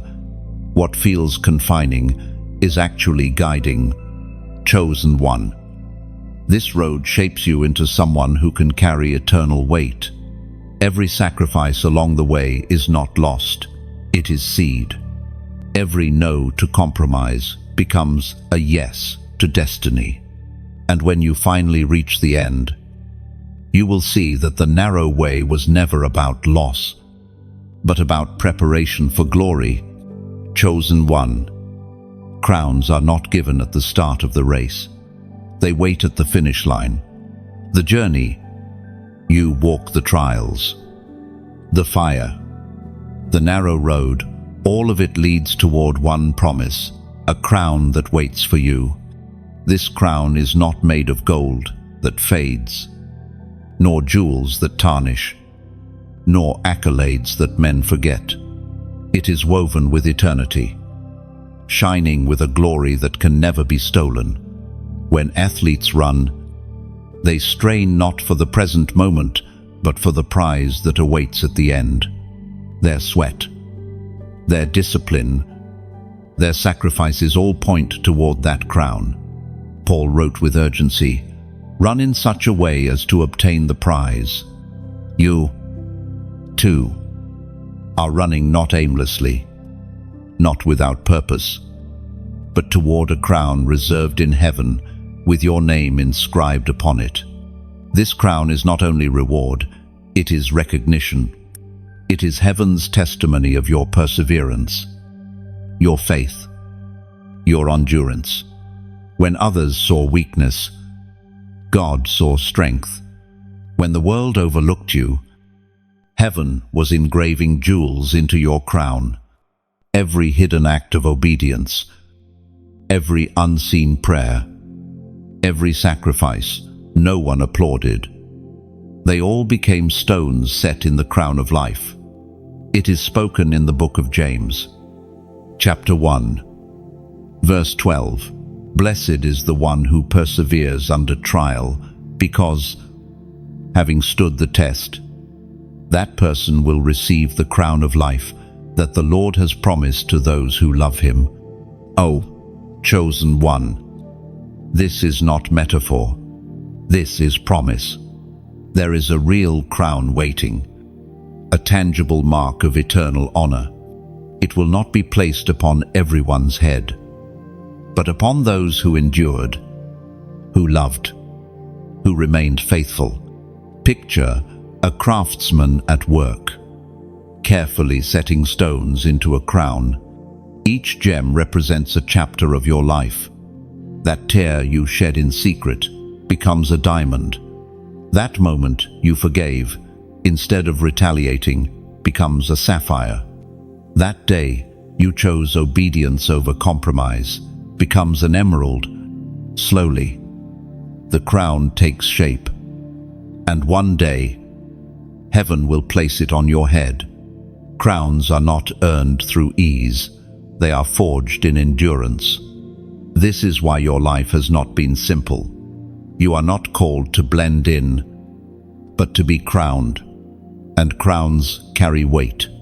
They signify rulership, authority, and inheritance. The enemy fought you so hard because he saw the crown waiting for you. I once knew a man who lived faithfully for decades, though he never stood on stages nor gained wealth. At his funeral, testimonies poured in lives he had touched, souls he had encouraged, burdens he had lifted. He never wore a crown on earth, but as heaven welcomed him, I am certain one was placed upon his head. His hidden faithfulness had prepared a reward, eternal, chosen one. Imagine standing before the throne. The king himself reaches for a crown, radiant and heavy. He places it upon your head, not because you were perfect, but because you endured. In that moment, Every tear will be explained, every trial redeemed, every loss turned to gain. The weight you carried here will be exchanged for the weight of glory there. But let me pause to speak tenderly. This message is not just about later, it is about now. Crowns in eternity begin with choices in time. Your daily steps, your quiet obedience, your refusal to bow, to compromise. All of these are moments when the crown is being prepared. And here, I want to invite you gently. When you press like, it is like polishing the crown already being prepared for you, saying, I recognize what is waiting. When you share, it is as though you extend the craftsman's tools, allowing others to begin their own crown. When you subscribe, it is like walking into the workshop again and again, returning to the place where crowns are being formed. These are not demands, they are choices. Just as no one forces an athlete to run, no one forces you to act. But when you do, you step deeper into the awareness that your journey is not in vain. Like a torch passed from one runner to another, your simple actions carry light farther than you may see. Crowns also carry stories. Each jewel is a memory, each engraving a testimony. On the day of revelation, you will look at your crown and see your own journey reflected back, the nights you thought you were forgotten, the days you thought you had failed, the moments you thought you had nothing left, and all of them will shine as proof that you were never abandoned, never overlooked, never unworthy. Do not let weariness rob you of your crown. Revelation warns, hold fast what you have, that no one may take your crown. The enemy cannot steal your salvation, but he will try to distract you, to tempt you into forfeiting your reward. Guard your steps, guard your heart, guard your endurance. The crown is too precious to lose. Think of a marathon runner in the final stretch. The crowd roars. The finish line is near, yet the body aches. The lungs burn. The legs feel heavy. Everything in them screams to quit. Yet they keep moving because they see the prize. That is you, chosen one. The finish line is closer than you think. Do not give up now. The crown that waits is worth it. One day, you will kneel before the King, crown upon your head, and you will cast it at his feet in worship. Because even the reward is not for your glory, but for his. Every crown in heaven becomes another jewel at the throne, another testimony of his grace, another song of his faithfulness. Chosen one. The crown that waits is not just future, it is the fuel for your present. Let it steady your steps, strengthen your resolve, ignite your hope. Walk on, knowing that the weight you carry now is shaping the weight of glory to come. And when the day arrives, your story will be crowned, your scars will be honored, your journey will be complete. The crown is waiting. Keep running, keep enduring, keep loving. It is closer than you imagine. Chosen one. There comes a point in every journey when the words must grow sharper, when the tone must grow urgent, when the heart must confront what it would rather avoid. This is that moment. The message you hear now is not casual, not optional, not background noise. It is a final warning. Warnings are not curses, they are mercies. To be warned is proof that heaven still loves you enough to interrupt you. To be warned is evidence that God has not given up, that his spirit still whispers, "Turn, return, come back while there is time." But warnings are also dangerous if ignored. To dismiss them is to gamble with blindness. To delay is to risk a door closing. In the days of Noah, warnings came again and again. He built the ark in open sight, hammering wood as a living sermon. Yet the people laughed, mocked, and went on with their lives. The rain came suddenly, the door shut, and the time of warning ended. The flood was not without notice, it was without response. It was written in the book of Hebrews, chapter 3, verse 15. Today, if you hear his voice, do not harden your hearts as you did in the rebellion. Chosen one. This verse is not for the past, it is for you.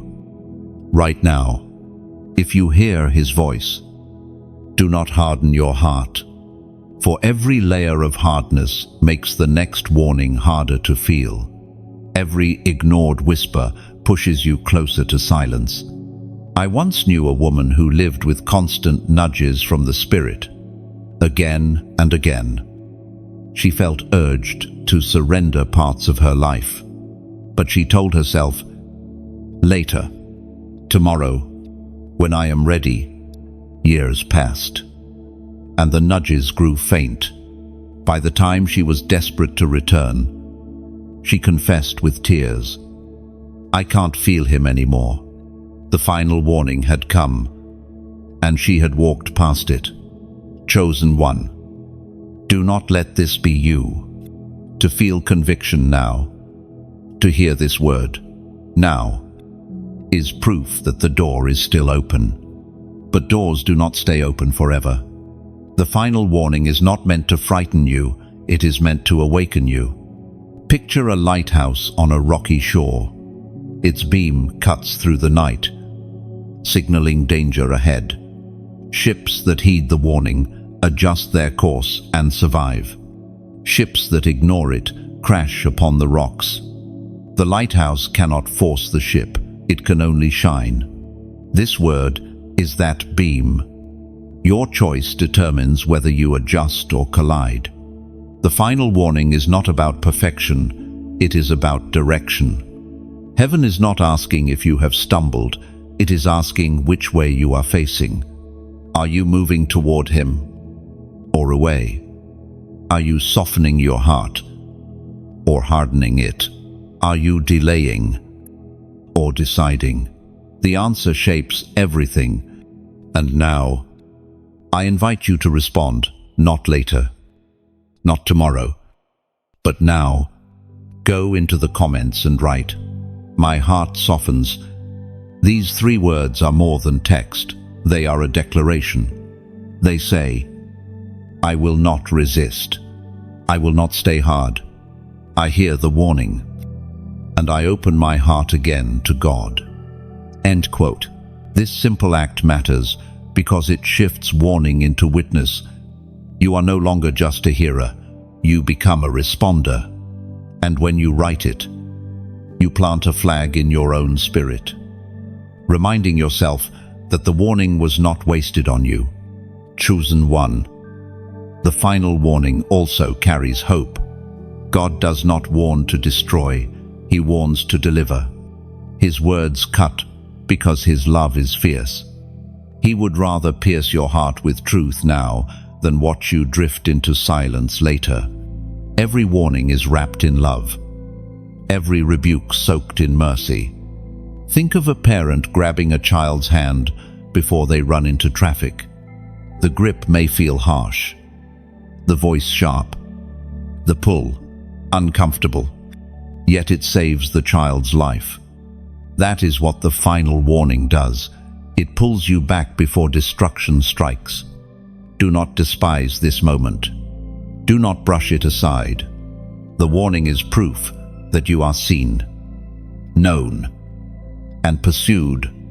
Heaven could have stayed silent, but instead, it thundered through these words, reaching for you one last time. So, listen carefully. You are closer to breakthrough than you know. but also closer to danger than you admit.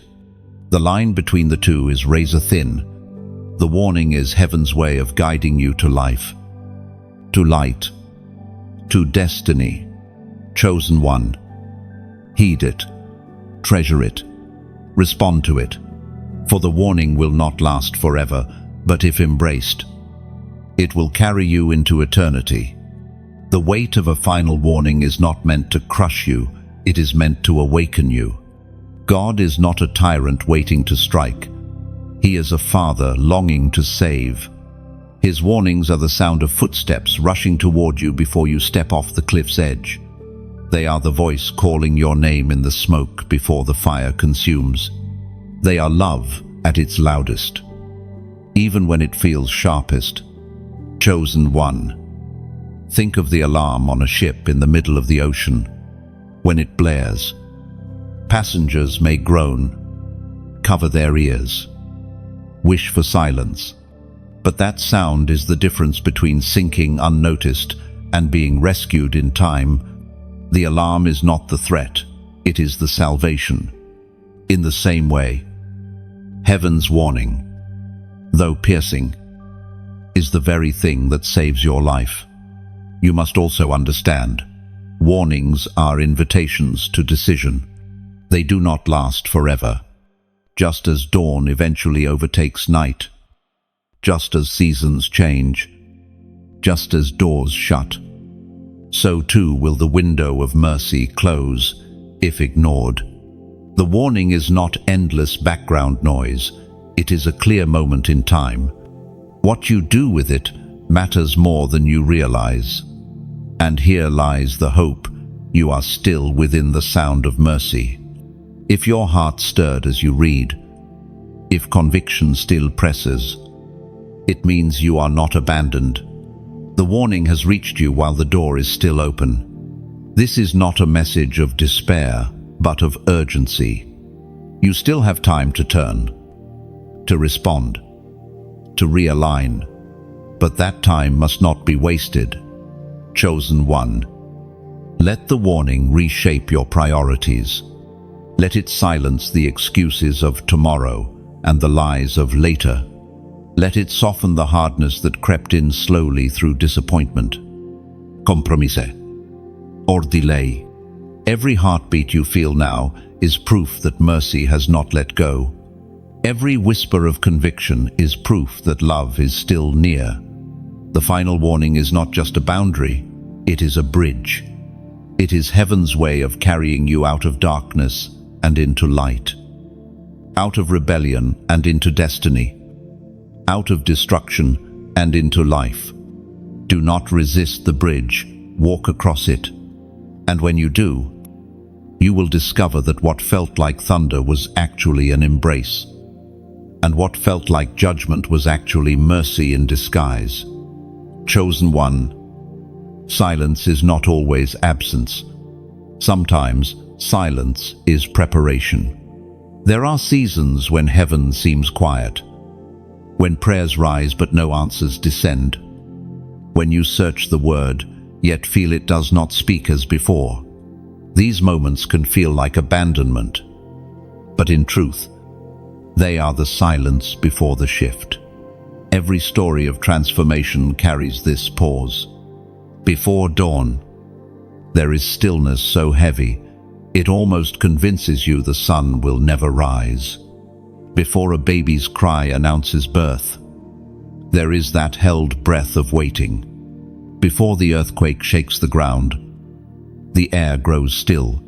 Silence does not mean nothing is happening, it means something is building. This silence is sacred. It tests the roots of your faith, asking, will you still believe when no sound confirms it? Will you still wait when nothing moves? Will you still worship when heaven feels distant? It is in silence that trust matures, because in noise it is easy to believe, but in silence, belief becomes choice. It was spoken in the book of Psalms, chapter 62, verse 1. Truly my soul finds rest in God. My salvation comes from Him. Oh, Notice what David declared. His soul finds rest in God. Rest does not come when answers pour in, when victories abound, or when applause surrounds. Rest comes when the soul chooses stillness, even in silence. Rest is not the absence of trial, it is the presence of trust. I once knew a young man who went through months of what he called heaven's silence. He prayed. He fasted. He sought counsel. But nothing shifted. Yet, years later, looking back, he realized the silence was not empty. It was then that endurance grew, roots deepened, and resilience was born. When the shift finally came, he stood unshakable because silence had forged him. Chosen one. The silence you feel is not punishment. It is womb-like, wrapping you in preparation. Just as a seed breaks open in dark soil before it pushes through the ground, so your spirit is breaking and being reshaped in silence. You cannot see the growth yet, but it is happening. Picture a stage play. Between acts, the curtain falls. The audience waits in silence, perhaps restless, perhaps wondering what is next. Yet behind the curtain, set pieces are being changed, costumes adjusted, the story rearranged for the next act. The silence is not emptiness, it is transition. And when the curtain rises, the shift becomes clear. This silence is also protection. If God spoke too soon, you might run ahead without the strength to carry what comes. If the shift happened prematurely, it might crush rather than crown you. So heaven waits, allowing silence to cover you like a cloak until you are ready. Chosen one. Silence teaches you to hear what noise conceals. In the absence of answers, you learn to discern his whisper. In the absence of movement, you learn to recognize his stillness. And in the absence of sensation, you learn to anchor in his word rather than in feelings. Do not despise the silence. It is not rejection, it is refinement. It is not punishment, it is preparation. The silence before the shift is the womb of destiny. Think of Jesus between the cross and the resurrection. Friday was filled with pain, Sunday with victory, but Saturday was silent. The disciples wept.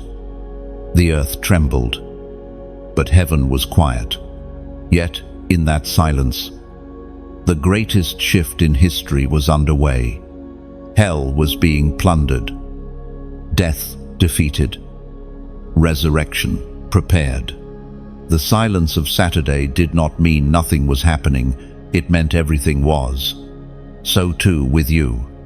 Your silent Saturday may feel endless, but Sunday is already written. The shift is inevitable. The silence is only the pause before breakthrough.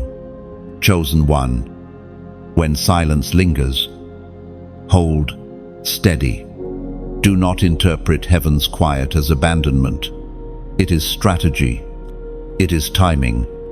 It is love, allowing the unseen to be completed before the visible appears. The shift will not be late. And when it arrives, you will see why silence had to come first. Lift your eyes. Steady your spirit. Silence is not the end. It is the threshold. And soon, the threshold will open into transformation. This is the silence before the shift. Chosen one. Silence sharpens your discernment. When the noise of constant signs and confirmations fades, you learn to recognize the subtle movements of God. A glance of peace in your spirit becomes enough. A verse suddenly illuminated becomes your anchor. A dream in the night carries weight that once you might have overlooked. Silence strips away dependence on outward reassurance and trains you to lean on inward assurance. This is why silence feels uncomfortable. It removes the crutches of sight so that faith can finally walk on its own. If God always spoke loudly, you would never learn to recognize his quiet voice. If heaven always moved visibly, you would never learn to trust what is invisible. Silence is the furnace in which trust becomes pure. But here is the beauty. Silence never lasts forever. Every pause has a purpose, and every purpose has a conclusion. The womb eventually gives birth. The curtain eventually rises. The seed eventually sprouts. The night eventually breaks into dawn. The silence you feel is not indefinite. It is a sign that something is about to shift. Chosen one, stand firm in this moment. Do not let restlessness drive you away from the path. Do not mistake silence for rejection, nor stillness for absence. God is nearer than you think, and the very quietness you wrestle with is proof that he is preparing something greater than you asked. The silence before the shift is not a void, it is a cocoon. And soon, the cocoon will break. Wings you did not know you had will spread, and you will rise into the destiny that silence prepared you for. Chosen one. Storms have always been part of the human story. They roar without warning. They break what feels secure. They test what you thought unshakable. Yet the storms you face are not sovereign. They do not hold final authority, for the truth is this: storms answer to you. The disciples learned this on a night when waves crashed against their boat and fear gripped their hearts. Jesus, sleeping in the stern, was awakened by their cries. He rose, rebuked the wind, spoke to the waves, and suddenly there was calm. Then he turned to them with a question that cuts across centuries. Why are you so afraid? Do you still have no faith? The storm was never the master. It was always subject to faith. Chosen one. Storms are loud, but not Lord. They boast. They rage. But they bow when confronted with authority. Your life has been marked by seasons where storms came to intimidate you. They whispered that you would sink, that you would break, that you would not survive. But every time, you stood again. Why? Because storms are not final. They answer to the one within you. It is written in the book of Nahum, chapter 1, verse 7. The Lord is good, a refuge in times of trouble. He cares for those who trust in him. This verse is more than comfort. It is declaration. In storms, God himself is your refuge. But he is not only your shelter, he is the authority that commands the chaos. And because his spirit dwells in you, storms do not have the last word. You do. Picture a lion roaring in the wilderness. Its roar terrifies smaller creatures. But when another lion of greater strength appears, the first grows silent. Your storms may roar, but they recognize the greater authority within you. The roar of faith silences the roar of fear. I once heard the story of a woman who lost nearly everything: her job, her health, her closest relationships. She said it felt like a storm had stripped her bare. Yet in that place, she discovered prayer that thundered louder than the storm. She began to declare peace over her nights, provision over her days, healing over her body. Slowly, the winds shifted, opportunities reopened, health returned, relationships mended. The storm did not define her. Her faith did. Storms test foundations. They reveal what is built on sand and what is built on rock. Jesus himself taught this parable. 2 houses, 2 builders, 1 storm. The house on sand collapsed. The house on rock endured. Notice this: the storm was the same. What differed was the foundation. Chosen one. Storms will come to all, but not all will endure. Your endurance is proof that your foundation is Christ. Storms also refine identity. The disciples learned more about who Jesus was in the storm than in calm. It was when the waves threatened that they saw his authority over creation. Likewise, your storms are classrooms. They teach you not only about your own resilience, but about the nature of God himself. Without storms, you might know him as teacher, but in storms, you know him as deliverer. Think of an eagle in high winds, while smaller birds hide. The eagle spreads its wings and lets the storm carry it higher. The very winds that terrify others become the eagle's ascent. That is your destiny. Chosen one. Storms that others hide from will lift you. The same winds meant to break you will carry you into greater heights of faith. The enemy hopes storms will silence you, but storms are actually your microphone. When Paul and Silas were chained in prison, their midnight prayers and songs shook the foundations of the jail. The storm of their captivity became the platform for their praise. That same night, freedom came, not just for them, but for all the prisoners who listened. The storm answered, not with defeat, but with deliverance. Chosen one. Storms cannot ignore your authority. When you speak with faith, the atmosphere shifts. When you declare God's promises, showers bows. When you remain still in peace, the storm loses power. You do not always have to shout at the storm sometimes. Your very peace is louder than thunder. Storms also prepare testimonies. No one remembers calm days as vividly as stormy nights. Your survival, your resilience, your breakthrough, these become stories that inspire others. The storm you endured yesterday equips you to guide someone through theirs today.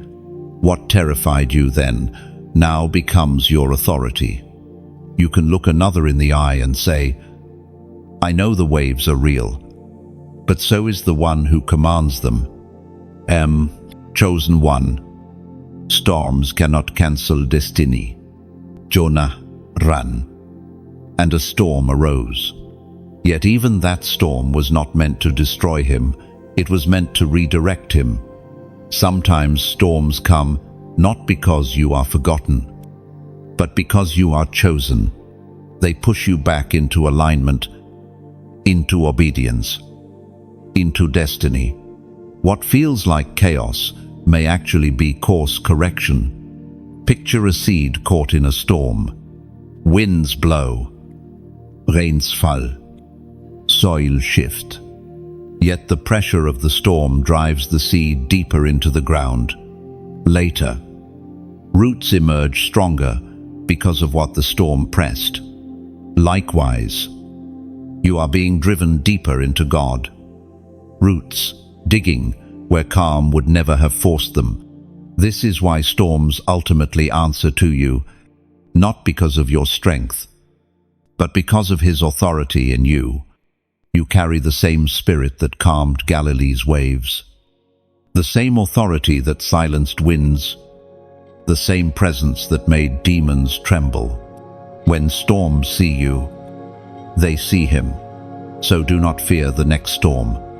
When it rises, stand tall, speak peace, declare truth.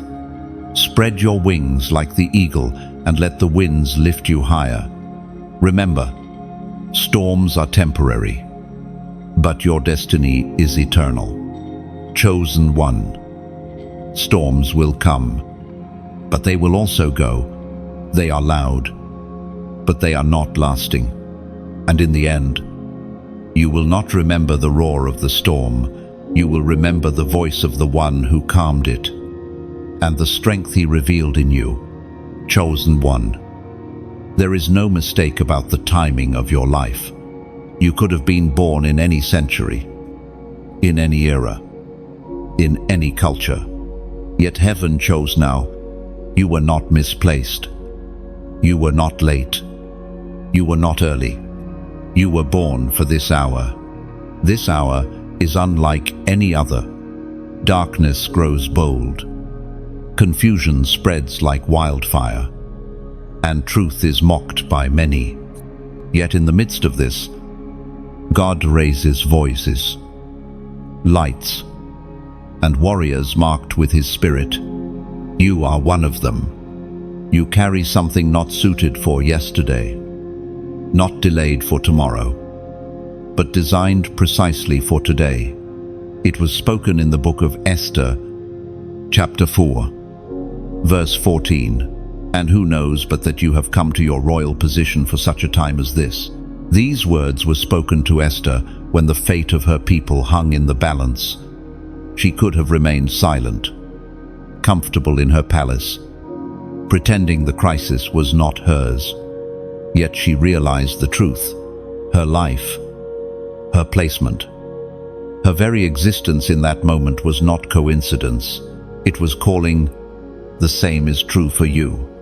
Chosen one. You were not placed here to blend into the noise. You were born to stand when others bow, to speak when others stay silent, to shine when others hide. The weight you carry is not accidental, it is intentional. Heaven measured this hour and crafted you as an answer. Think of a key forged for a specific lock. The grooves, the cuts, the shape all seem random until it meets the door it was made for. Suddenly, the design makes sense. Your scars, your trials, your gifts, your story, they are the grooves of your soul, shaped for the lock of this hour. When you step into alignment, doors open because you were made for them. I once knew a woman who wrestled with why her life carried so much pain.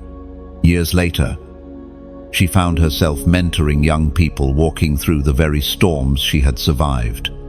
In her presence, they felt understood, seen, and guided. She realized then her pain was not random. Her timing was not mistake. She was born for that hour, to be a light in their night. Chosen one. The challenges of this generation require the resilience of your spirit. The questions people ask today demand the depth of your journey. The battles raging now call for the authority you carry. You may think you are ordinary, but the hour proves otherwise. If God wanted someone else, He would have placed them here, but He placed you. This hour demands courage. Esther had to risk her life to step into her calling. You, too, will face risks, not always of physical life, but of reputation, comfort, or acceptance. The broad road will beckon you with ease, but the hour calls you to the narrow way, and though it costs you, the crown waiting is worth it. Picture a candle lit in daylight. Its flame is barely noticeable, its light almost unnecessary. But light that same candle in midnight darkness, and suddenly it is everything. Its flame becomes guidance, comfort. I hope that is you, chosen one. You were lit for midnight. Your flame was designed to burn in this hour. When the world needs it most, do not despise your small beginnings. Seeds seem insignificant until harvest comes. Arrows seem still until released. You may feel overlooked, but heaven's timing is precise. When the hour requires what you carry, you will not be able to hide. The world will look for answers, and your life will testify of the one who called you.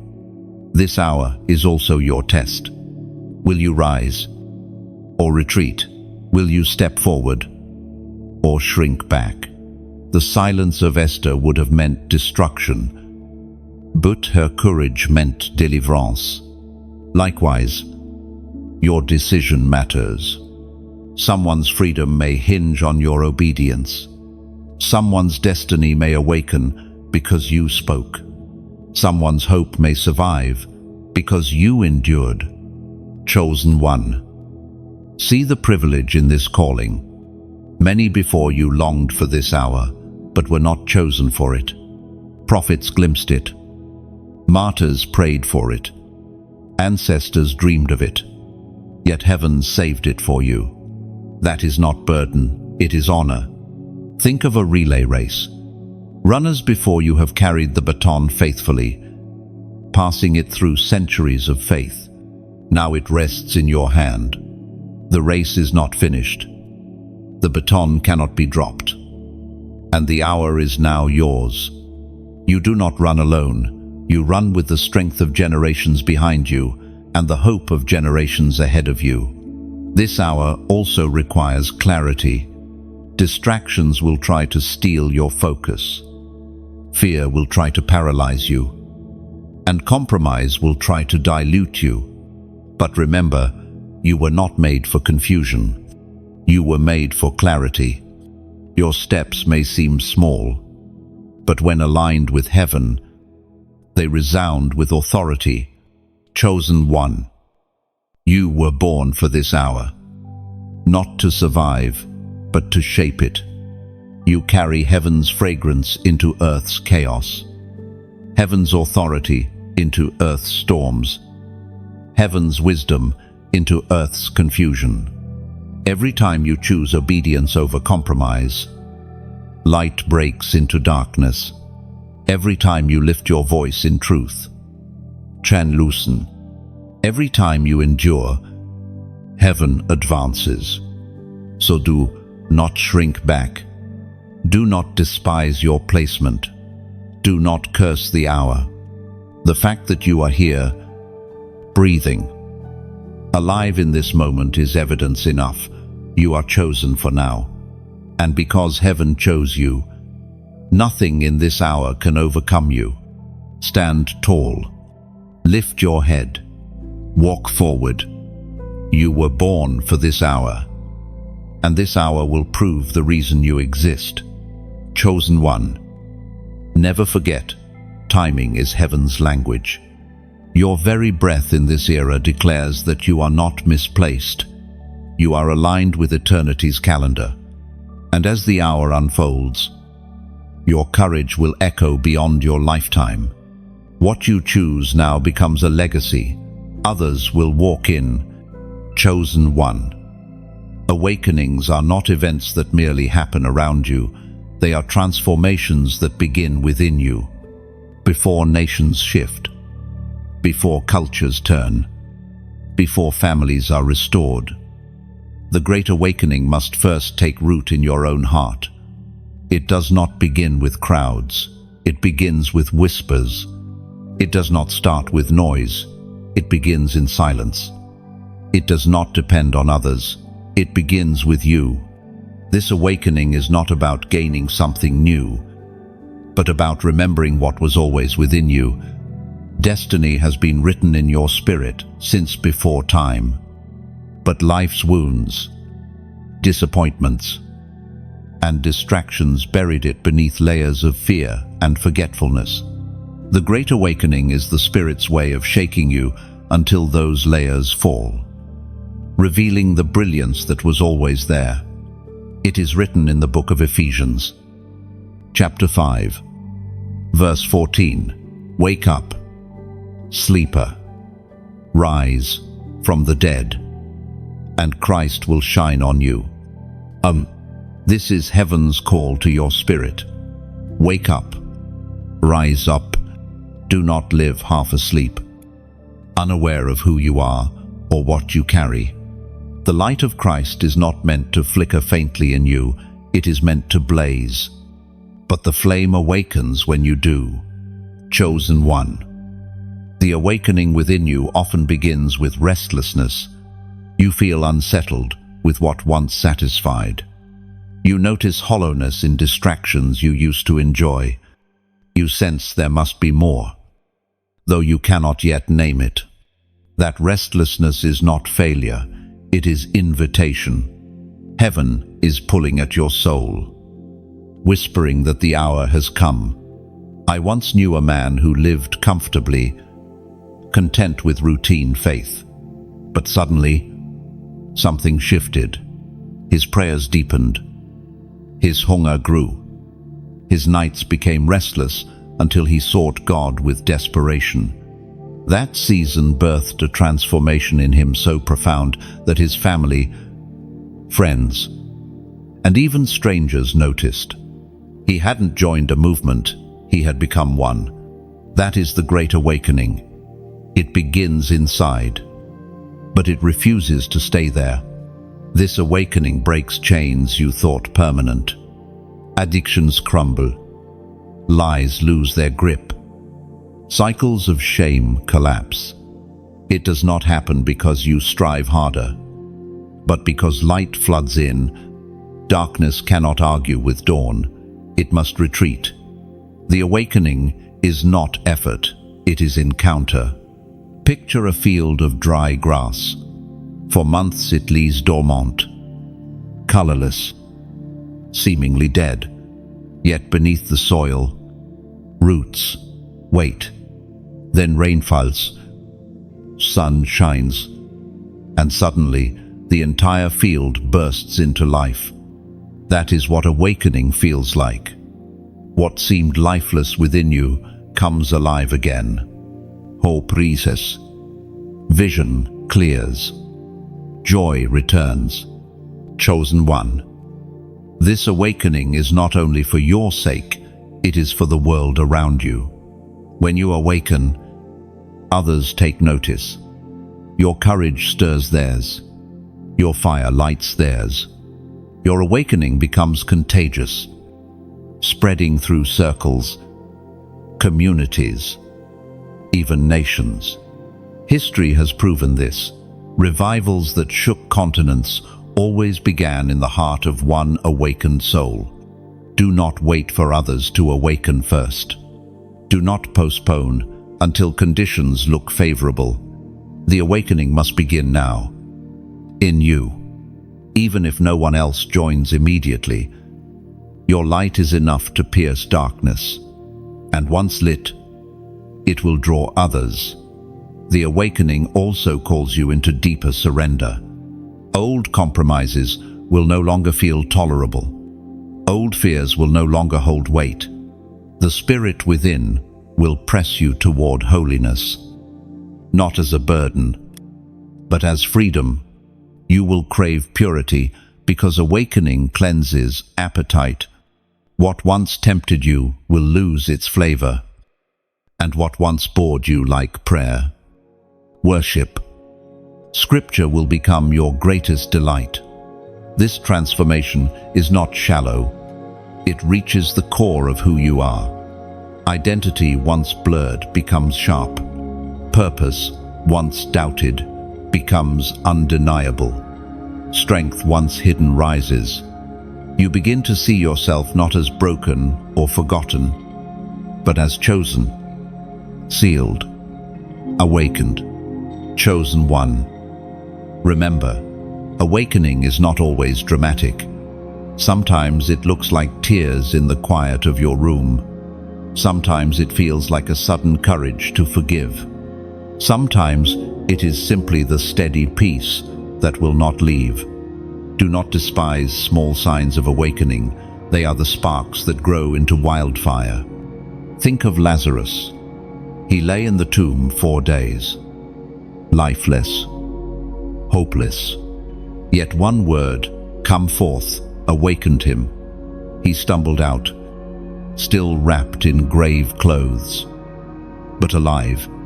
The awakening may not strip away everything instantly, but it brings life where there was death. And once alive, nothing can keep you bound forever. This great awakening within you is heaven's answer to earth's cries. People may not say it aloud, but they are desperate for light. They search in addictions, in noise, in fleeting pleasures, yet remain empty. Your awakening is the signpost that there is more, that life abundant is real. Chosen one, do not resist it. Do not explain it away. Yield to it. Let the Spirit breathe on you. Let Him call you out of slumber into fullness.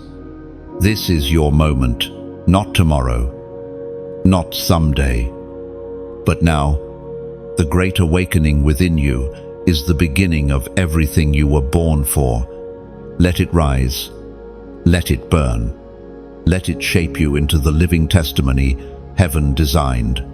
And as it does, you will see what you always suspected deep inside. You were never ordinary.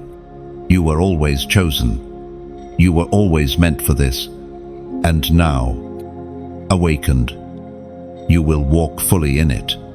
Chosen one, you have walked with me through every section of this journey, from the very first whisper of destiny to the awakening that now burns inside you. Heaven has been speaking, shaping, and confirming who you are.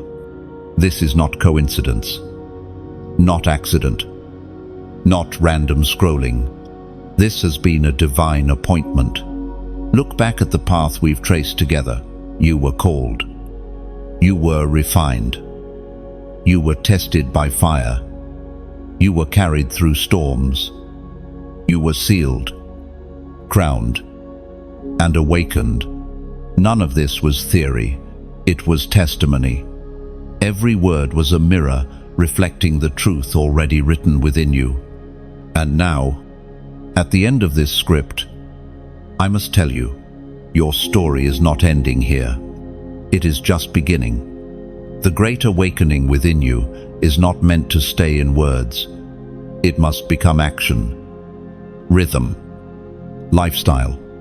You were never meant to be a hearer only, but a doer. What heaven has whispered in secret, you must now live in public. The light you carry is not for hiding, it is for shining. And here is the beauty.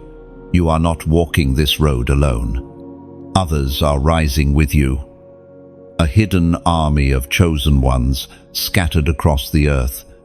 Each time you share light, you connect flames. Each time you speak truth, you strengthen another. Each time you walk boldly, you become evidence to someone else that they, too, can endure. So let me speak gently but clearly. If these words have touched you, if they have stirred your spirit, if they have lit a flame inside you, do not let the flame flicker out. When you press like, it is like placing another log on the fire, ensuring it burns brighter. When you share, it is as though you carry your torch into another's night, giving them the light they didn't know they needed. When you subscribe, it is like choosing to stay close to the well, returning again and again to drink from the flow of truth and strength. And when you leave a comment, it is like carving your name into the story of awakening, declaring, I was here, I was touched, I was changed.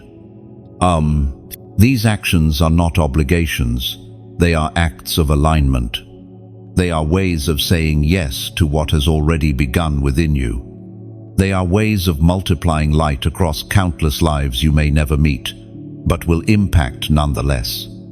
Chosen one, do not underestimate what one simple response can do. A single spark can ignite a forest. A single seed can grow into shelter for many. A single voice can awaken a generation, and your life sealed, chosen, crowned, awakened has that potential.